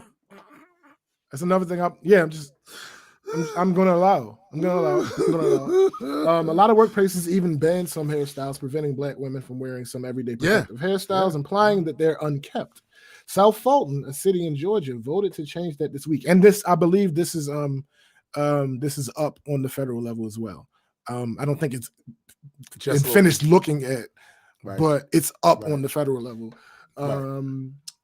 Dr. Emily Davis, a resident of South Atlanta, told reporters, "It's a necessity for us to be able to express ourselves in whatever way possible. They're just expecting us to fit into their criteria of what beauty is and what professional is."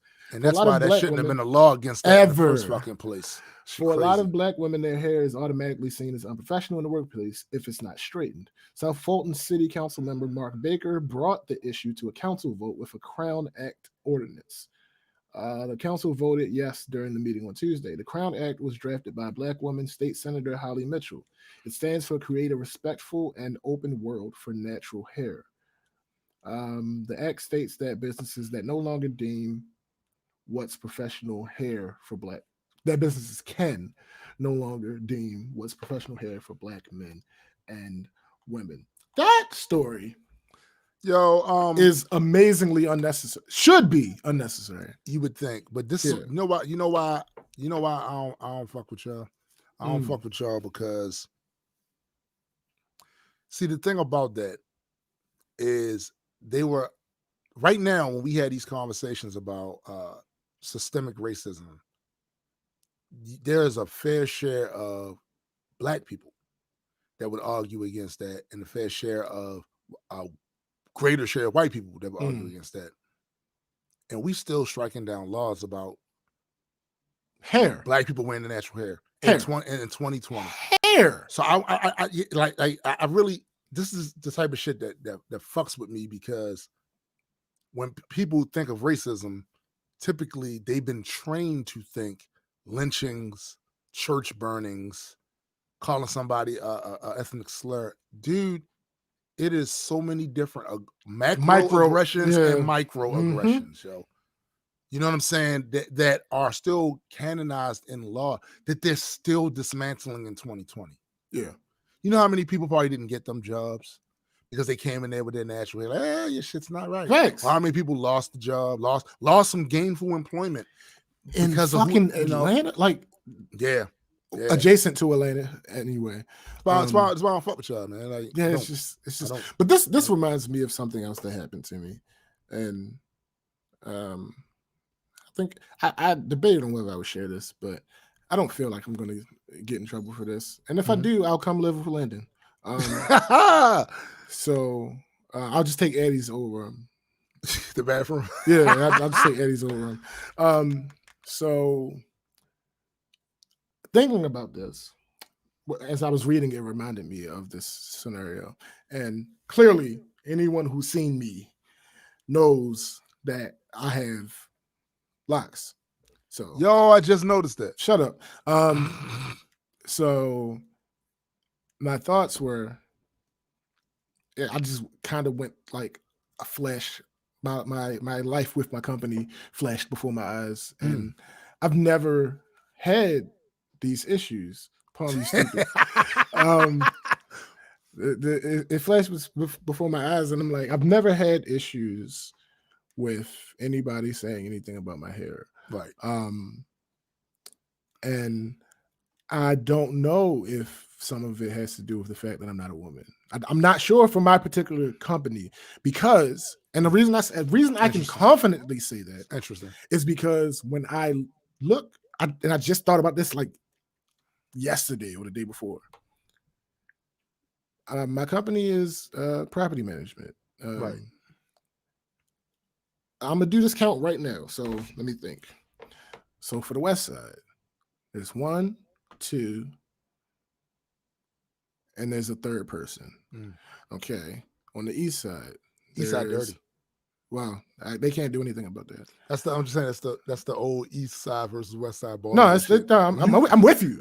No, I'm with you on this. East Side dirty, but it's nothing they can do. It's inherent. There's nothing they can do about it. On the East Side, there is 1, 2, and then 1. Let me see. 1, 2, and then 1. And another 1. So, maybe Bob's ass. As far as my company is concerned, the managers, 5, 6, 7 black women, 3 humans that are not black women. That's a great ratio. It is. And even some people that were in manager positions before that has left the company for whatever reason. Right. I can think of several more black women. So it's like, what the fuck is he doing? Who, the cat? Yeah. He jumped down off of the comic book shelf. And then I guess he heard something that he wanted to engage with or whatever. But yeah, it's like he went. Or maybe he decided, I'm going to the bed. This ain't comfortable no more. Could be. Word. But out of all these managerial positions, that's like what, 70% black women. Mm-hmm. I can't get mad at that. No. I can't get mad at that. And I've heard people throughout the years make comments about racism, but I've never seen it. And the thing about it is, let me be clear. Hold up. I'm sorry. I sounded like Lil Wayne for a second. In my company, in my company, as far as the power is concerned, in my company, that's what I'm talking about right now. Specifically that. I've never seen any instances of it. And again, that being backed up by a big 70% black women in charge at these rental offices. It's interesting because I had a conversation with a coworker of mine, who I love, black man. I guess this is an example of nuance because you have the black people who are like, this company's racist. And then you have me that's like, well, 70% of the managers are black women. And then you have this guy. And he sees my mask. For anybody who sees me on any other platform other than Black Culture Geekz, you've seen my 2 masks. They both say addicted to black. One of them has a barcode. He says to me, "What that say?" And then he because he wasn't looking at me head on. Right. And I turned my head so he could see it because I don't answer that question. People have asked, I don't answer that fucking question because you're a fucking adult. Yeah. You should be able to read 3 fucking words. Right. So I turned my head so he can read it. He said, "Oh, okay. You can't wear that." My response, my immediate response, because for some reason I have this thing where I'm defiant that I'm working on. I'm not really. But who can? Yeah. Who? You. That's now I've had conversations. I've had conversations with people that were like, "You wear that downtown?" Yeah, yes. Which is crazy. Yo, whenever you told me that before, I was like, huh? Yeah, like, you wear that downtown? Yes. My Well, boss, who was a okay. vice president of the company, has seen Right. it several times, never said a word. Right. The president of the company has Right. seen it several times, never said a word. anything. Right. And I'm leading to why. That's a fact. That's a fact, Paul. Also facts. Slaves weren't allowed to read. So he's like, you can't wear that. Why can't I wear that? Because it's a political statement. What's political about it? Are you inferring? Because this don't say. I purposely didn't get a Black Lives Matter Because mask. you knew that was political in nature. That's inherently political. Right. It has become that. My life is not political until you make it political. Oh well, I hate to inform you, but they did that 400 years ago. Absolutely. Sorry. And that's the point that I'm making. That's the Right. exact point that I'm making. So Right. he's like, well, you what? something You what? you work What you are work you? you work in the public. No, I don't. I don't work in the public. I come to the rental offices, and if somebody from the public would come in, they would have no idea that I work for this company But my unless nigga- I'm happening to be sitting at a But computer. but my nigga, it just says addicted. It just to says black. addicted to black. I didn't even get there yet. I ain't get there yet. So I'm like, yeah, I don't work in the public though. I happen to exist in the public, and if someone comes in, they may assume or not that I work here. Right. That's an assumption on their part that Right. everybody else that works here at these locations should be in uniform. I'm not in uniform, so why would they assume Exactly. That you even work for the company, right? Right. Well, don't be radical. Radical. This is the, you. The, you can. That's yo. Tom is dumb as fuck.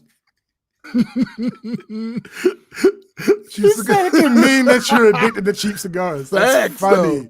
I mean, that's true though. But mind you, I think this specific day I had on all black. Yo, but he says, "Don't be radical. Don't be radical." I'm just going to quote James Baldwin. I'm just quote James Baldwin. And paraphrase: "To be black in this country and to be relatively conscious." is to be in a state of rage almost all of the time. Facts. Bro. Like, I mean, don't be radical. Yeah, don't. I ain't gonna hold you.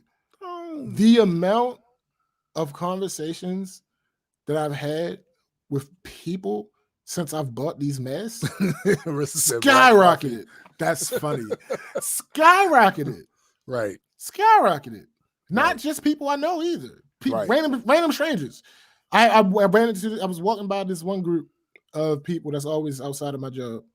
A group of black people. Mm-hmm. And one day, one of them stopped me. He was like, "Yo, why?" Mind you, I got the mask on. I'm not thinking about the mask. Right. He just says to me, "Why?" And he points, but I'm not putting two together. I'm like, "Why? What?" Right. He was like, "The mask." I'm like, "Oh, okay." It's black guy. I say, "Yo, as far as I don't feel like explaining this. So if for the people that know, they know what I'm about to say. Right. It's all that I know. Biblically know. It's all that I know. Right. This is how I was raised. This is how I accepted that handoff from being raised to now being responsible for yourself. This is all that I know. This is you lived in Africa for a minute. I've lived in fucking Africa. Right, yo. Like stop, yo. Like stop. This is literally this is what I know. It has become like it has overwhelmed my being. Does a fish know it's wet? Right. It has overwhelmed my being. This is it's what I know, it's what I love. And he was like, unapologetic. Yo, that makes so much sense. Ever since that day, he speaks to me. Wow. Ever since that day, every time I see him, what's up, big bro? But mainly, I think that's because, and this is what I mean by kindred spirits to a degree. Mhm. So all of us have different layers of subjects and positions that we find more important than almost anything else. Mhm. When you meet somebody that shares the same priorities you do, and that this is a thing with them, and they are surrounded usually by people who don't prioritize that shit, Mhm. you're going to feel more connected to that person. Mhm. Absolutely. Absolutely. And the crazy thing is, this is a group of people that the majority of my coworkers are terrified of walking by. Right. I don't think I need to explain any Right. further. Yeah, Right. they're terrified to walk by. Every day I walk by them. What's going on, fellas? What's up? How y'all? Y'all good? Every day. Now, mind you, I've been down there for 13 years almost. Right. That was my first conversation. Now, they haven't been there the entire time, but they've been there for a while. That was my first conversation of any type with them. Now, mind you, I'm black, right? I understand. I'm black. This is for anybody in Baltimore or surrounding areas or who has any cursory knowledge of the city. Right. I'm a black man who grew up in Edmondson Village, Baltimore and Gilmore, Cherry Hill, up by Mondawmin. You speaking my language. I know. You speaking my language. I know how these things go. So know what it is. It's not a situation. It wouldn't behoove me to present anything similar to fear or like I'm better than. So my thing was always walk by them. I'm gonna hit him with a nod. Hit him with a nod. I wouldn't speak before. A nod goes a long way. Absolutely. Walk by them, hit him with the nod. Walk by them, hit him with the nod. Even like sometimes I'd be walking with one of my coworkers that happen to be terrified of these people, and still walk by, hit him with the nod. And like I said, until that exchange about the mask, never said a word either way. Now every single time I see them, it's words. What up, big bro? What's going on? Yo, because you know what it is? It's like, and this is what we actually had this conversation on a show before when we were talking about the people in the neighborhood that are part of that subculture that's causing trouble, right? And when I said, when people bring up the thing, how come y'all not marching against that? And I accuse people of being pussy. I stand by that because these people are people. You don't need to march against people you know them. You know who they are. You live in the same neighborhood with them. Have a conversation with them, and don't go up to them all super belligerent. You ain't gotta do There's none no of that reason shit. to. There's no reason. You go up there. You know these people. They see you every fucking day. Instead of you, who are you for? You what? can stand your ground and show respect. Yeah. There's no. Again, I never make any claims. Make any claims to being gangster, thug, all that shit. I am simply a man that grew up in all of these different places that most people would not choose to be, and a bunch of people didn't survive. You on code. Facts. You know the code. You on code. There's a way to approach. Like, even the most them niggas. I done been all over that motherfucking city in one way, shape, or form, in neighborhoods that I was not familiar in, and neighborhoods that I have been familiar with by myself, or maybe with 2 or 3 other people. You see a group of other black men.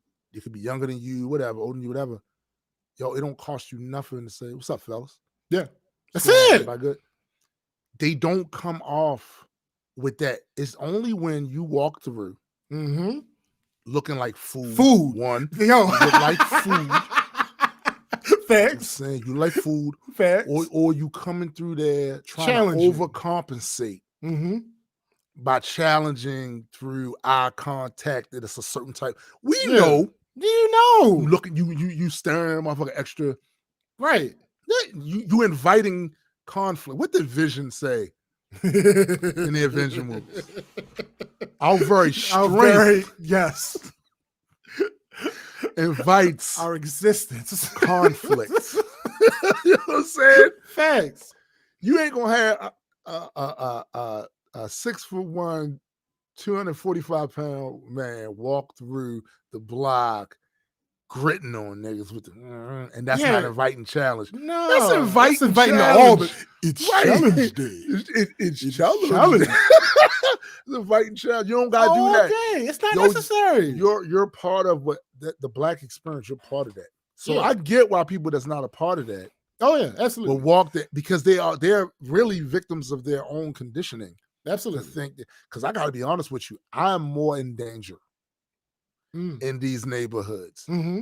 Absolutely. Than a lot of white people. Absolutely. Because there's this idea that if I do something to this white guy, the police going to take that extra personal. Mm-hmm. If I do something to the black guy, they don't give a fuck as much. Right. That's what usually happens. Right.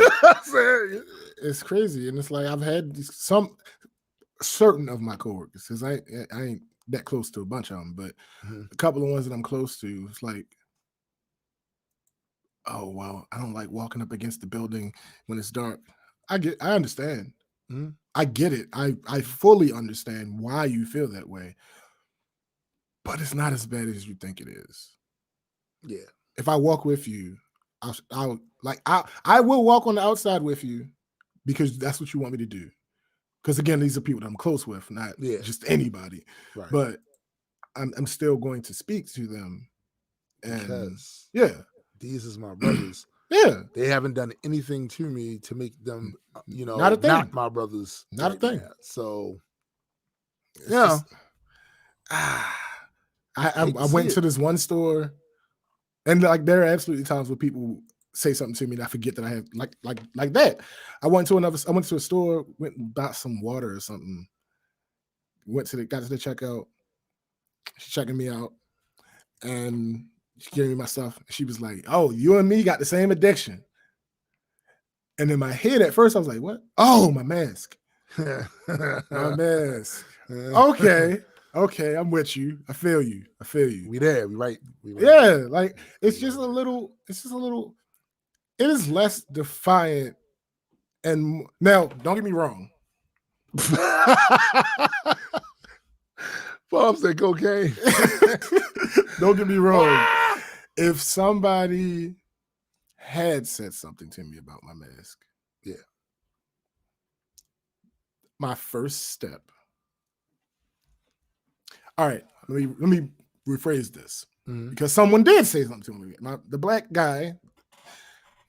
Don't be radical. Yeah, I brushed him off, and I let him know that I was brushing him off. Like it wasn't no situation where like you're just listening to him and he might have an idea that he got through to you. No, yeah, whatever. I'm gonna continue to wear a mask. Yeah, fuck off. Especially when I see "In God We Trust," "United We Stand," American flag. Yeah, that's true. MAGA. Yeah, I mean, I know. I'm talking about at work. No, I'm talking about at work. Oh, okay. I'm talking about at work. Yeah. When I see those at work, oh hell no! You ain't gonna tell me what. No, you're not about to. You're not gonna tell me. That's not about to happen. But in the event that one of the non-black people in power, because I'm based out of the downtown location, which is the central location, right? In the event that one of them say something and it's not either my boss or the president of the company, right? My first step is going to my boss, who is a vice president. Hey, such and such has a problem with this. Are we good? Like, I would legitimately, because she looks out for me so much. Like, it was a long time where I was trying. I've only worked for one company. All right, fine. But I've had several different bosses. It was a long time where I was like, oh, I don't know who my favorite is. Hands down, without a question, it is my current boss. The way that she goes to bat for us is second to none. Like, wait a minute, question. It has never crossed my mind to think about somebody being my favorite boss when I was working. Mm-hmm. I mean, subconsciously, there are people that look, I prefer when he's on the clock Yeah, here yeah. than in them other motherfuckers. But it never crossed my mind. Here's the thing. Mhm. I've been extremely lucky. There was my first one, who I got into it with every now and then. Yeah. But all right, that's kind of complicated. To make this long story short, when I started with the company, I was a summer intern. The place that I was is where my quote unquote first boss was, but I wasn't full time. When I became full time, I went somewhere else. It was a white dude, kind of like surfer type, cool as fuck. He's a surfer type. Yeah, kind of like party on, dude. Kind of cool as fuck. Cool as fuck. When I left there, is when I became full time. It was this older white dude that everybody told everybody to look out for, but working with him, it's like, nah. As long as you do what you're supposed to do, he don't fuck with you. He don't fuck with you at all. Matter of fact, I'll never forget this shit. He has this thing that he does where he walks around whistling. Not because it's a habit. It's to warn you that he's coming. So if you are not on top of what you're supposed to be on top of, that is your warning to get on top of what you're supposed to get on top of. Right. So if I catch you doing something you're not supposed to be doing, after giving you this fucking warning, you have no right to complain about my reaction. So that's what I'm gonna say. That is a unique method, especially when people know what it is. But then there's the other side of him saying, "Nigga, don't whistle at me." You're so dumb. You're so dumb. Yo, says you work for Negan. That's funny. See, I get that reference, even though that's a terrible show that I've only been able to watch 2 episodes of. But the point is, so yeah, there was him. He was cool. And once I got into a fight on that job location, so they moved me to another location. And then I was back in the first place that I started, but I was full time now. So because I started this guy's first interactions with me was when I was a child. Right. He kind of had that like father figure thing going on, but we got into it every now and then. Right. But I kind of like brushed that off, especially as I got older, because it was like, I'm fairly certain he's looking at me like child. And he thinks that these things that he's doing are for my best interest. Yeah, I'm grown though. So. Even when I'm wrong. I mean, even when I'm right and he happens to be wrong, he'll apologize after he finds out he's wrong. Right. But in the moment, because he thinks this is what's best for me, this is what he's going to do. But I'm grown though. So and that's the thing about it. It took that happening. It took a knockdown, drag out, him like y'all gonna get fired. That type scenario for me to for us to come to a realization like, yo, Jane, I am an adult now. I'm a grown ass. Yeah, I'm an adult now. I know exactly what you're saying. I know right and wrong, and I get what you're trying to do. Right. But you gotta let me be an adult now. I was 15 when you met me. Right. I'm not that anymore. I'm your truck driver at this point.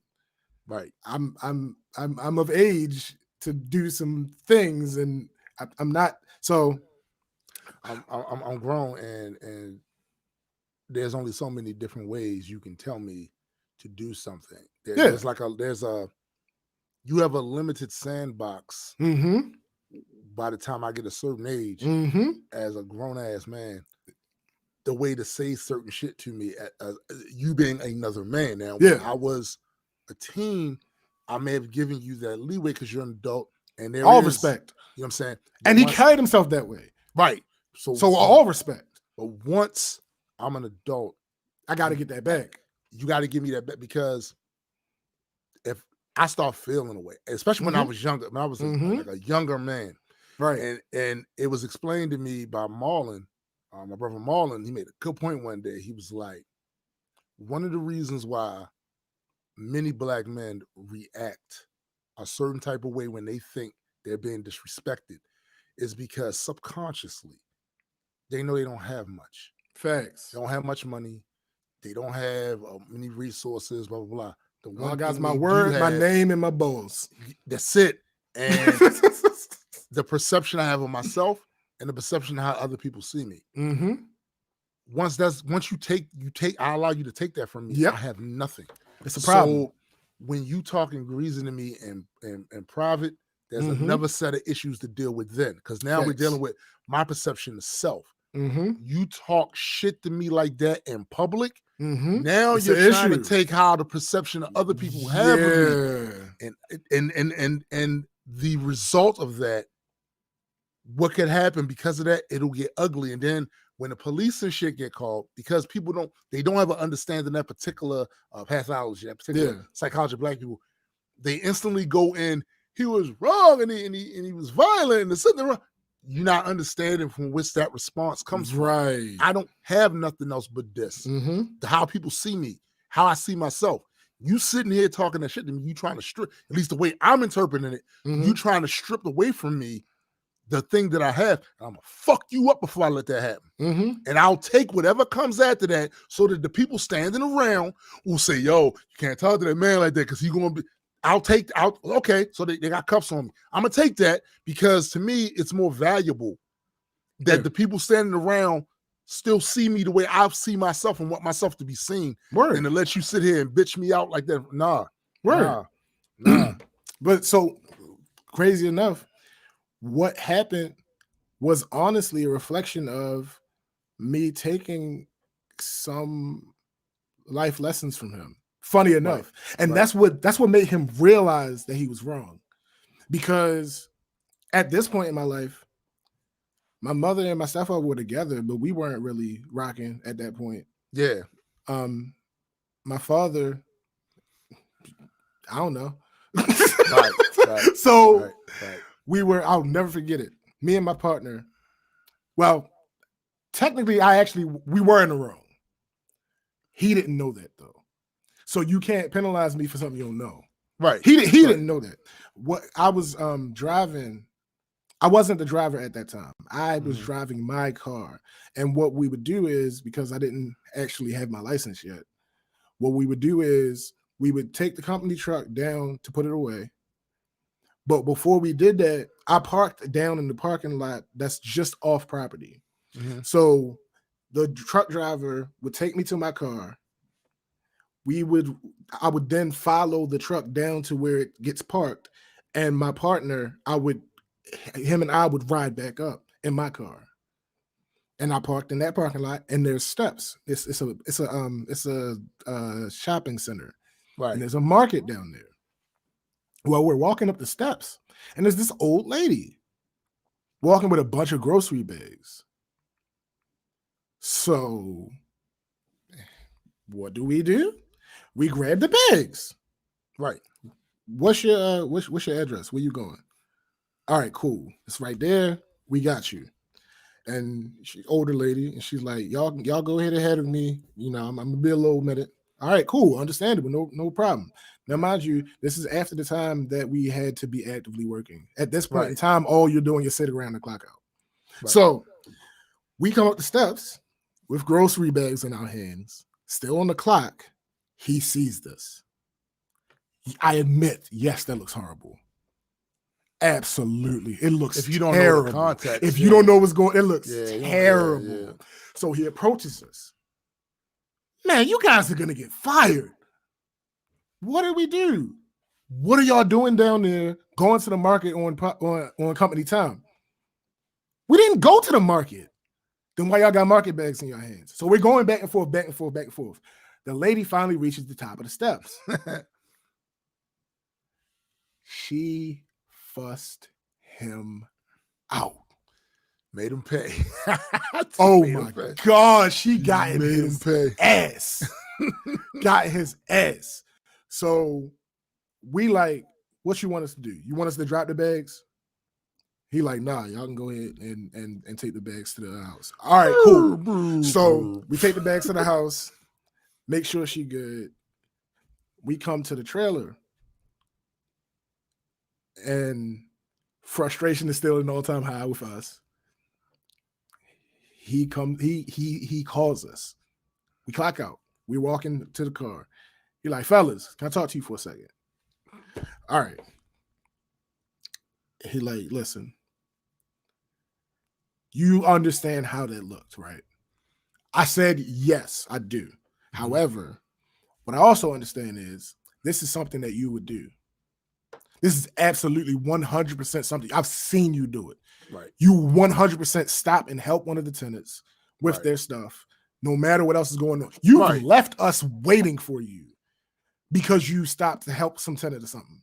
Right. So it's crazy for you to come at us like that without knowing what was going on. He said, you know what? You're right. This has shown me something. I'm going to chill out. And then y'all shook hands, and right when as soon as your hands separated, you gave him a Stone Cold Stunner. That would be ideal. Unfortunately, this is still the real world, and police still exist. Oh damn! So no, there was no kicking him in the gut and wrapping my arm around his neck and dropping to the ground violently. No, that did not happen. And no beard pulling. No, none of that. But from that day, he kept his word. Oh, okay. He chilled the fuck out. Like he was still, he's still the fucking supervisor. Right. But he chilled out. He wasn't as extra on it because I think he realized like, nah, James growing up.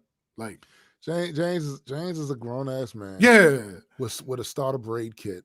Like actually, then I think I already had my dreads. I already had my locks. I was about to say I already had my locks. James is a grown ass man. Again, like. People just gotta be aware of the fact that don't speak to people in a way that you wouldn't want to be. And I think that's so simple. That's what kind of is lost on a lot of this shit. Mm-hmm. Like people will lose themselves, and then snap off and say something. You know, damn well somebody snapped off at you like that. Mm-hmm. It would be a problem. It'd be a problem, but you thinking you can do that to another autonomous individual, and they're not supposed to have a problem with it. And again. I think a lot of shit happens because of that, and a lot of shit gets avoided. I think when people, I'm gonna approach this person or this group, like you said earlier. Yeah, I'm gonna approach them the way I would want to be. Absolutely, that's it. You know what I'm saying? I'm like I want to be approached. Like that's it. If I don't give you no reason for it to be static, it shouldn't be static. And if it is static, that's you. Mm-hmm. That's you. Mm-hmm. So, however way you want to carry it after that. I'm with all things. All things. Because I did what I was supposed to. I did what I was supposed to do. I'm with all things. Yeah. So we can shake hands and make plans. That's it. Or we could be on some Ren and Stimpy shit. Hey, listen. So that's bust number 3. So leading up through this part of my career, it's like he's my favorite because we had that little issue, but once we had that issue, he realized. It was a 2-way street. He realized what I was doing, and I realized what he was doing. Right. And once we both had that understanding, and he backed up a little bit. Right. It was perfect from then on out. But then went downtown, another boss, asshole. Not to me. Mm-hmm. Horrible with humans. Like really bad with human beings. Like when I say not a people person, the idea that people usually get, if you multiply that by 1,000. You're close to what he is. Oh, damn. Like, he absolutely prefers machines, like, over human beings. Like, doesn't know how to talk to people, but he's a man, vice president. Nobody really did anything about it. Right. But he was never like that with me. So it was like... It's interesting because that kind of brings me to mind. Dude, funny as shit. He's an ass, yo. He's an ass, yo. It reminds me of the whole Lil Wayne situation where he talked about the white guy that he saved his life. Mm-hmm. You know, the other part of that story though is that white cop has a record, and people looked into that record, and he has had numerous situations where he's had complaints against him for abusing his authority, and even in one case, calling a bunch of black people niggas. So this is why you can't go off of your own personal experience with. And then people have good days and bad days. Yeah, but that's the thing. That's the thing. That is exactly. I'm glad you said that. That's exactly how it was with me in this particular boss. Right. Because, like I said, he didn't treat me like that. He was still awkward because he really was not a people really was not a people person. He was still awkward with it, but he never put me in a position. You and I are not people. We learn how to function. Right. You and I are not people. But that's the thing. I don't think he ever learned how to function, like, because he didn't have to. He never had. He was never in a position. I believe. I don't know this personally, but I don't believe he was ever in a position because I think his father was like important in the company too. So like, right. I don't think he ever was in a position where he had to learn how to function with people. And people would complain about him, but nothing ever happened. Of course not. So he retired. And one of the people that was in the department got his spot. And that's my current boss. Nigga. At first, I was like, he ran Skynet. That's funny. At first, I was like, I don't know. I haven't really had too many interactions with her because like what she was doing was kind of separate from what I was doing. Sam stupid. Grown man bars. Something you gotta deal with. Something you always gotta deal with. But we didn't really have too many interactions because what she did really didn't overlap with what I did. Right. So like she wasn't in the chain. Remember, you know how I always say my supervisor is not my supervisor? Yeah. Because I thought that's what it was, because I thought that was the chain. I thought the chain was me, her, and then a dude. And then the person that's my boss now was just another person in an apartment. Right. That's how far separated she was from what we did. But then I found out that my supervisor, that's not my supervisor. It's actually not my supervisor. I'm like, okay, wow, that mind blown. Whatever, that's not the point. Yes. But when she became the boss, it was like she has some of his qualities where there are a lot of people that have issues with how she handles dealing with people. But I don't look at it that way.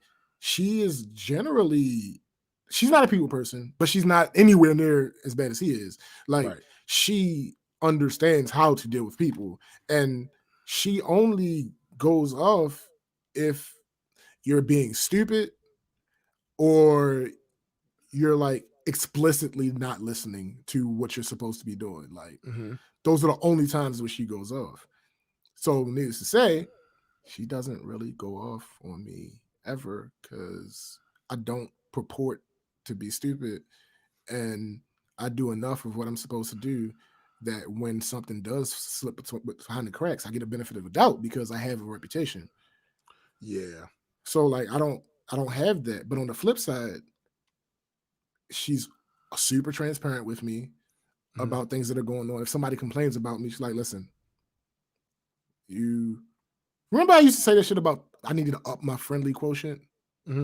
That was under his watch. Under her watch, she would say things to me like people are saying you aren't that necessarily that friendly, but I wouldn't worry about it that much. You know, I be feeling a way about that shit, right? Because is it because I'm a relatively large black man? Yeah. Listen, that's what it comes off to me like you intimidate people, and I'm like, you know how much I don't want to hear you motherfuckers tell me I intimidate you by just being, just existing. I'm here. Oh no, what do you mean? I didn't do anything. Yo, I ain't put hands on sir, you. Madam, I am here to work on your computer. I ain't come by where you were standing at, stop, size your bitch ass up. It's crazy how stereotypes I ain't do none of that. Stop and only apply when they apply. Because the stereotype of the big black man is one thing, but the stereotype of the computer geek, I don't get those benefits. Well, I'm gonna tell you why you don't get those benefits, because you don't present Sure. as that. Like, there's the stereotype with computer geek is also you got some specs on your face. Yeah, Poindexter type or whatever. Suspenders. You know what I'm saying? Nasally voice and Facts. and you prefer the taste of cheese. But I mean, hold on. I do like a good brie every now and then. I do like a good brie. Understood. You know what I'm saying? Who doesn't?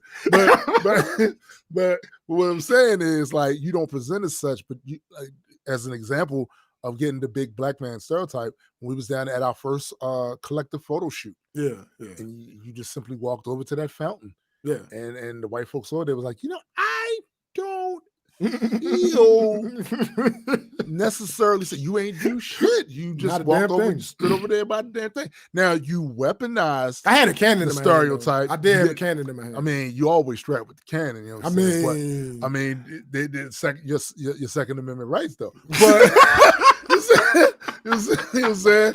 But I'm just saying, right? I'm just saying, right? Like that. There's a way to weaponize that. I've weaponized it in the course of my life for certain effect. Yeah. So it makes me partially guilty of it as well. But a lot of times it's me just utilizing your own unfounded fear to my advantage. Mm-hmm. Like, I didn't do anything for you to be afraid. Right. So, not reasonably. Yeah. So if you are going off of that bullshit, and I find myself in a situation where I can manipulate circumstances to my favor because of that shit without breaking any law, without, I'm gonna do that shit. Fuck you. Like, I didn't do nothing to you for you to be afraid. So since you scared, let's see where I can go with that. Here's the thing about that. I can't do that at work. You can't do it. Yes, you can. Well, in ways. When I worked at the Spice Company, the general manager was this Indian dude. I forget his name now. About my height, but frail, very frail. And I saw the way he would interact with smaller, like, black guys. More unassuming, less verbal and verbose. I saw his interaction with them. But I also noticed how he ain't do that to me, Big Dre, Napalm, because Napalm was working there at the time too, and it's the same dude. He ain't come off like that with the bigger guys, the more, like I said, verbose, aggressive, So yeah, there were times where I took advantage of that because he was taking advantage. You know what I'm saying, Palm? Like he was taking advantage of these because of that. So if I'm in the lunchroom a bit longer, or I go in there to get me some candy out the damn thing, because I got something running in the mixer over there, and then he come in there, he ain't gonna say nothing to me. Fair. Because and just like when I got, but also that shit will bite you in the ass, because when I was one of the first to get laid when he was doing layoffs. I was one of the first to get layoffs, and he was so scared to come and tell me, oh my God, that I was laid off. But I got a big severance. I took the summer off. I took the summer off. You know what I'm saying? Oh, but like, I didn't do anything. This was his stereotypes that was harming his perception of us. Yeah. You know what I'm saying? Yeah. It's like I try my, I ain't gonna say try my best, because I don't actually try. Nigga, you weaponized it. I watched. I was there. You weaponized. That's outside though. That's not work. No, like, not at work. Not at work, I'm extreme. I'm quiet. I'm quiet as hell at work. Like, nobody, like, anybody that's come across the podcast. Work ethic, though. Yo, that's work ethic. Sure. That's your particular work ethic. Sure. Anybody that comes across the podcast though is like surprised, like That you so extremely surprised. And I know what's happening. People say, "Well, he's probably influenced by that damn dead man." No. Honestly, yes. No, anybody watching? Watching? Yes. No, do not listen to that. Do not listen to that. Anybody watching? Yes. Look, don't listen to that. Help me. Shut up. Shut up. Shut up. I'm being held against my will. Listen, I'm telling y'all this is not a joke. I'm looking dead at you, not smiling. This nigga is real. Lost it. Yo. this is almost like the Truman Show. I found out, but he has things on me. It's nothing. This nigga is like 45 minutes. Listen, I'm trying to tell y'all. Shut up, Napalm. It's not a thing of pop. Shut up. Bad influence. See, yeah, man. Now, I will cop to part of that, because I do know that when we first started doing the show, like this is like was kind of a first for SPJ. So he probably was taking cues, nonverbal cues. Okay, this is how we gonna interact. But I gotta tell y'all, this nigga's ass. It doesn't matter if it's based on real life. No, that's not important. This nigga's ass. Not only is this nigga ass, the shit that we do here. You know why this works? Hey, you know what the fuck I'm gonna say? You know why this works? This works because we are literally doing. This is an everyday. Sure. This is an everyday. We just filming it. Matters none. We just filming it. The point is, nobody that had seen anything of me from work. No, but even on camera. Okay. I didn't have this because they didn't need to know. Yeah. This unique position is the only reason any of them might know this, because they don't know me in real life. This nigga's ass. That's neither here nor there, sir. Listen to him. That's neither here nor there, sir. This nigga's ass. Y'all, listen. There's nothing I can do. Look, I get it, right? And I own it. I own it to a certain degree, that there are times where my demeanor is extra trolly, right? Extra.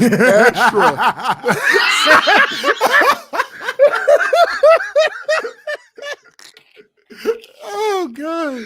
No, listen. Look, that's true, Sam. I did. But again, I get it. There are times when my behavior can come off as extra trolly. Times. But with y'all, and the only reason why it stands out with me is because this is not. Thank you, Palm. That's some bullshit. That's bullshit. I'm afraid for my life daily around that is bullshit. Listen, there are times y'all just don't. They don't present. Y'all have no idea. When I post some shit like that's rather insulting to Addy or SPJ or something like that, that's the part y'all see. Yes, because you're mean. No, listen. These niggas are. It's the same with Napalm. Napalm's ass. But the difference between Napalm and y'all, Napalm's ass out loud. In public. Ass. So no one can say, oh, it's this thing. No. That nigga's ass. No, you know what? That nigga is ass. I unfortunately cannot defend him because I will never forget. When I beat his ass in bowling. And no matter how bad it got, all he was doing was talking shit. I'm trying to tell you. Listen, he basically did in that situation what he does back in the day when we would play the video games. It doesn't matter if he's winning. It doesn't matter if he's losing. He's gonna talk that shit. It's grown man bars, and it's something you're gonna have to deal with. You're gonna have to deal with. Like, you're gonna have to deal with.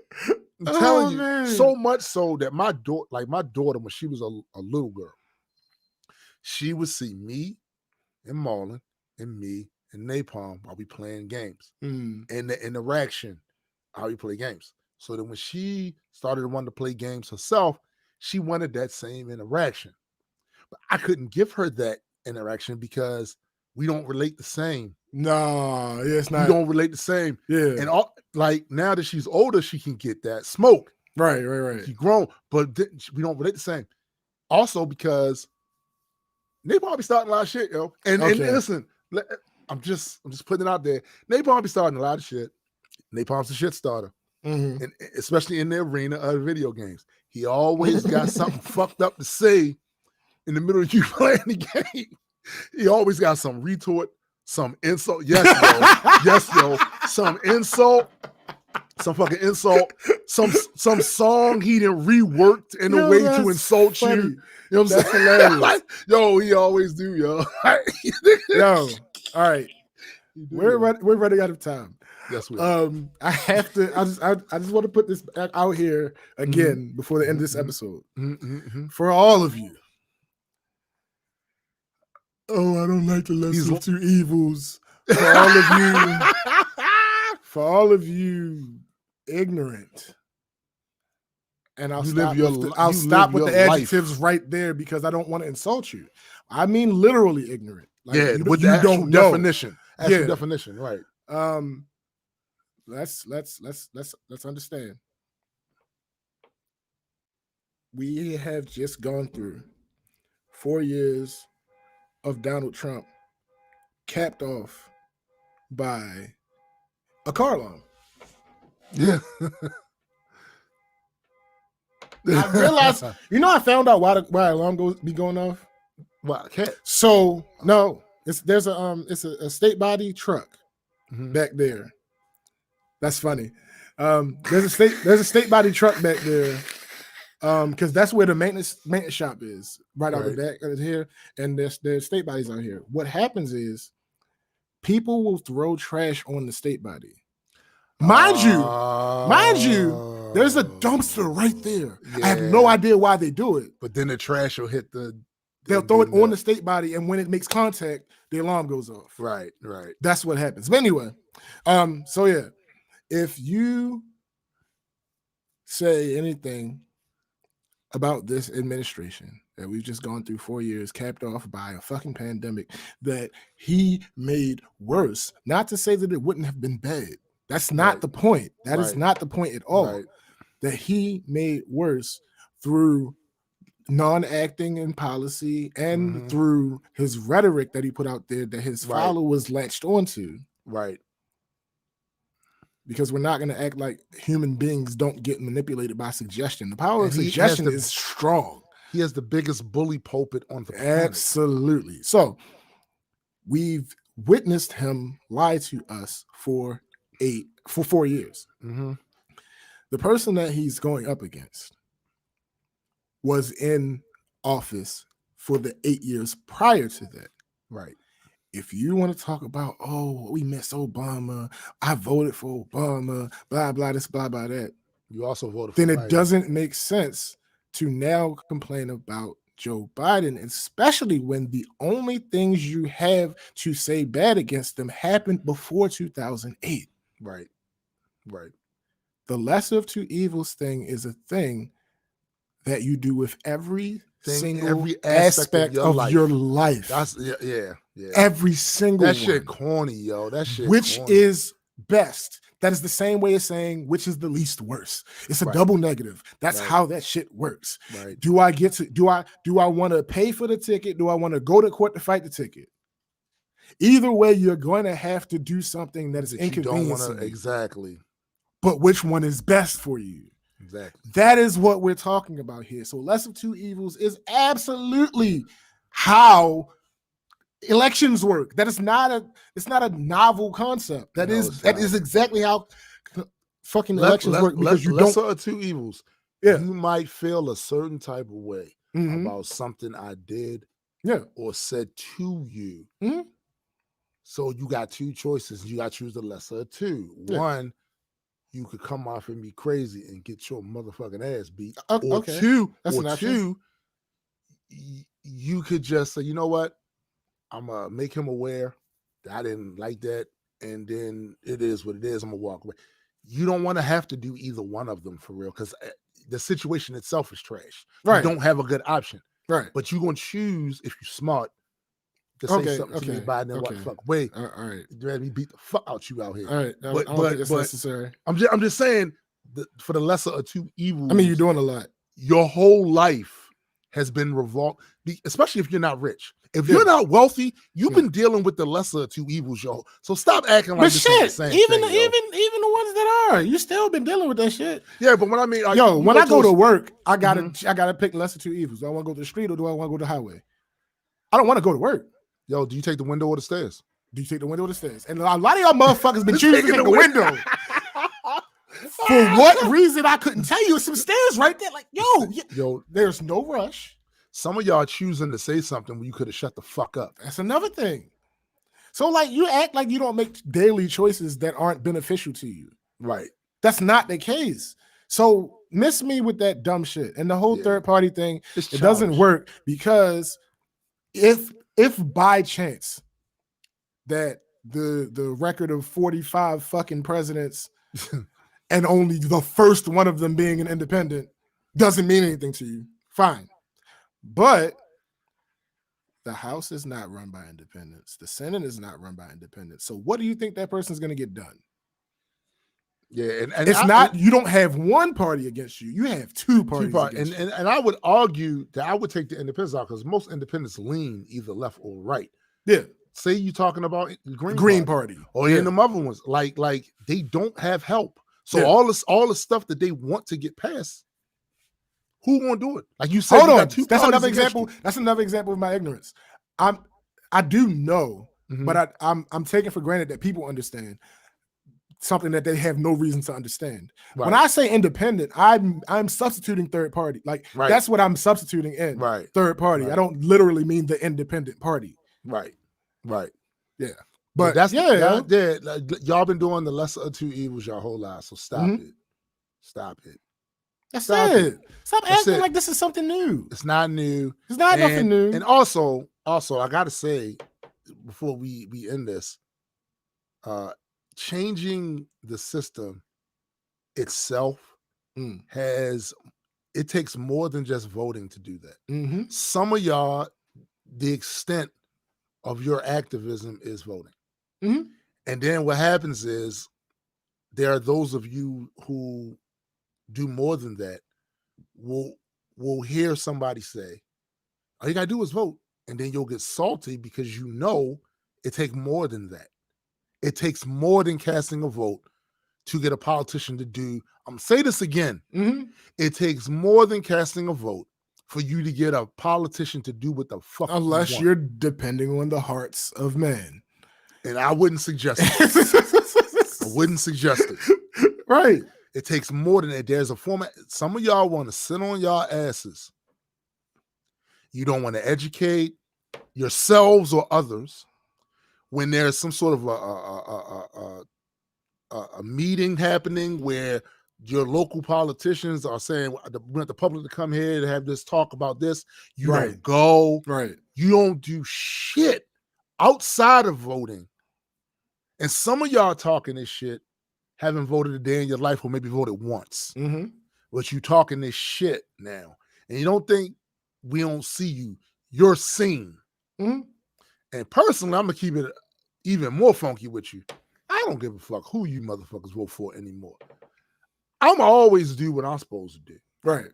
I'm always do the fuck I'm supposed to do. I don't care who you motherfuckers vote for real. Because at some point in time, that's not going to be my issue anymore. So y'all can keep playing games.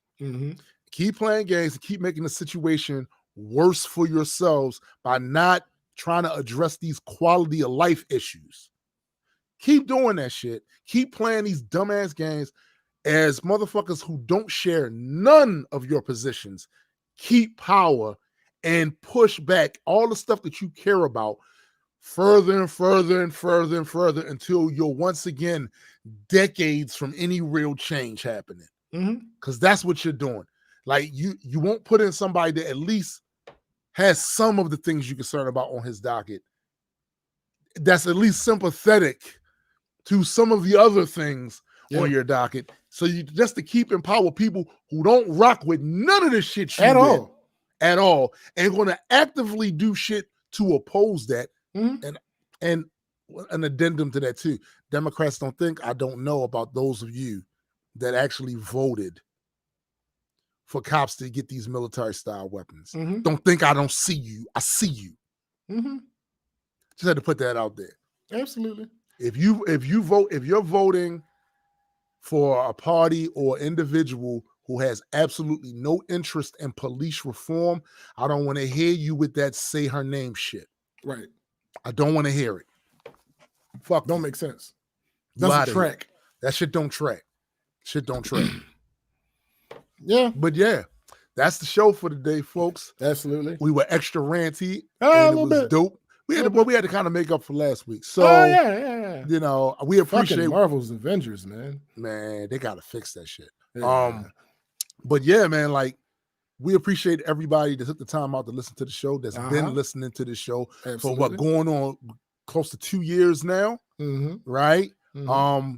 Appreciate all the people that are in the live stream and the chat. And if you are interested in being a part of the Black Culture Geeks live stream experience, go to YouTube and subscribe to the Black Culture Geeks with a Z. Yeah. That's Black Culture Geeks with a Z. Yeah. YouTube channel. Mm-hmm. We stream every Saturday around 11 o'clock. Sometimes we start a little earlier, sometimes around 10 something, whatever. But 11 o'clock is usually showtime, right? Yeah. Come to the stream, interact with us, you know, right here while it's happening. And all the people that are here, y'all actually add to the content of the show with y'all comments. So we really appreciate y'all and that feedback and shit. Absolutely. Y'all some funny motherfuckers at times too. So that helps too. So for my man SPJ, I am Tombstone the Dead Man. And for the greater multi-world entertainment, yes, and that does include Christian. We are out.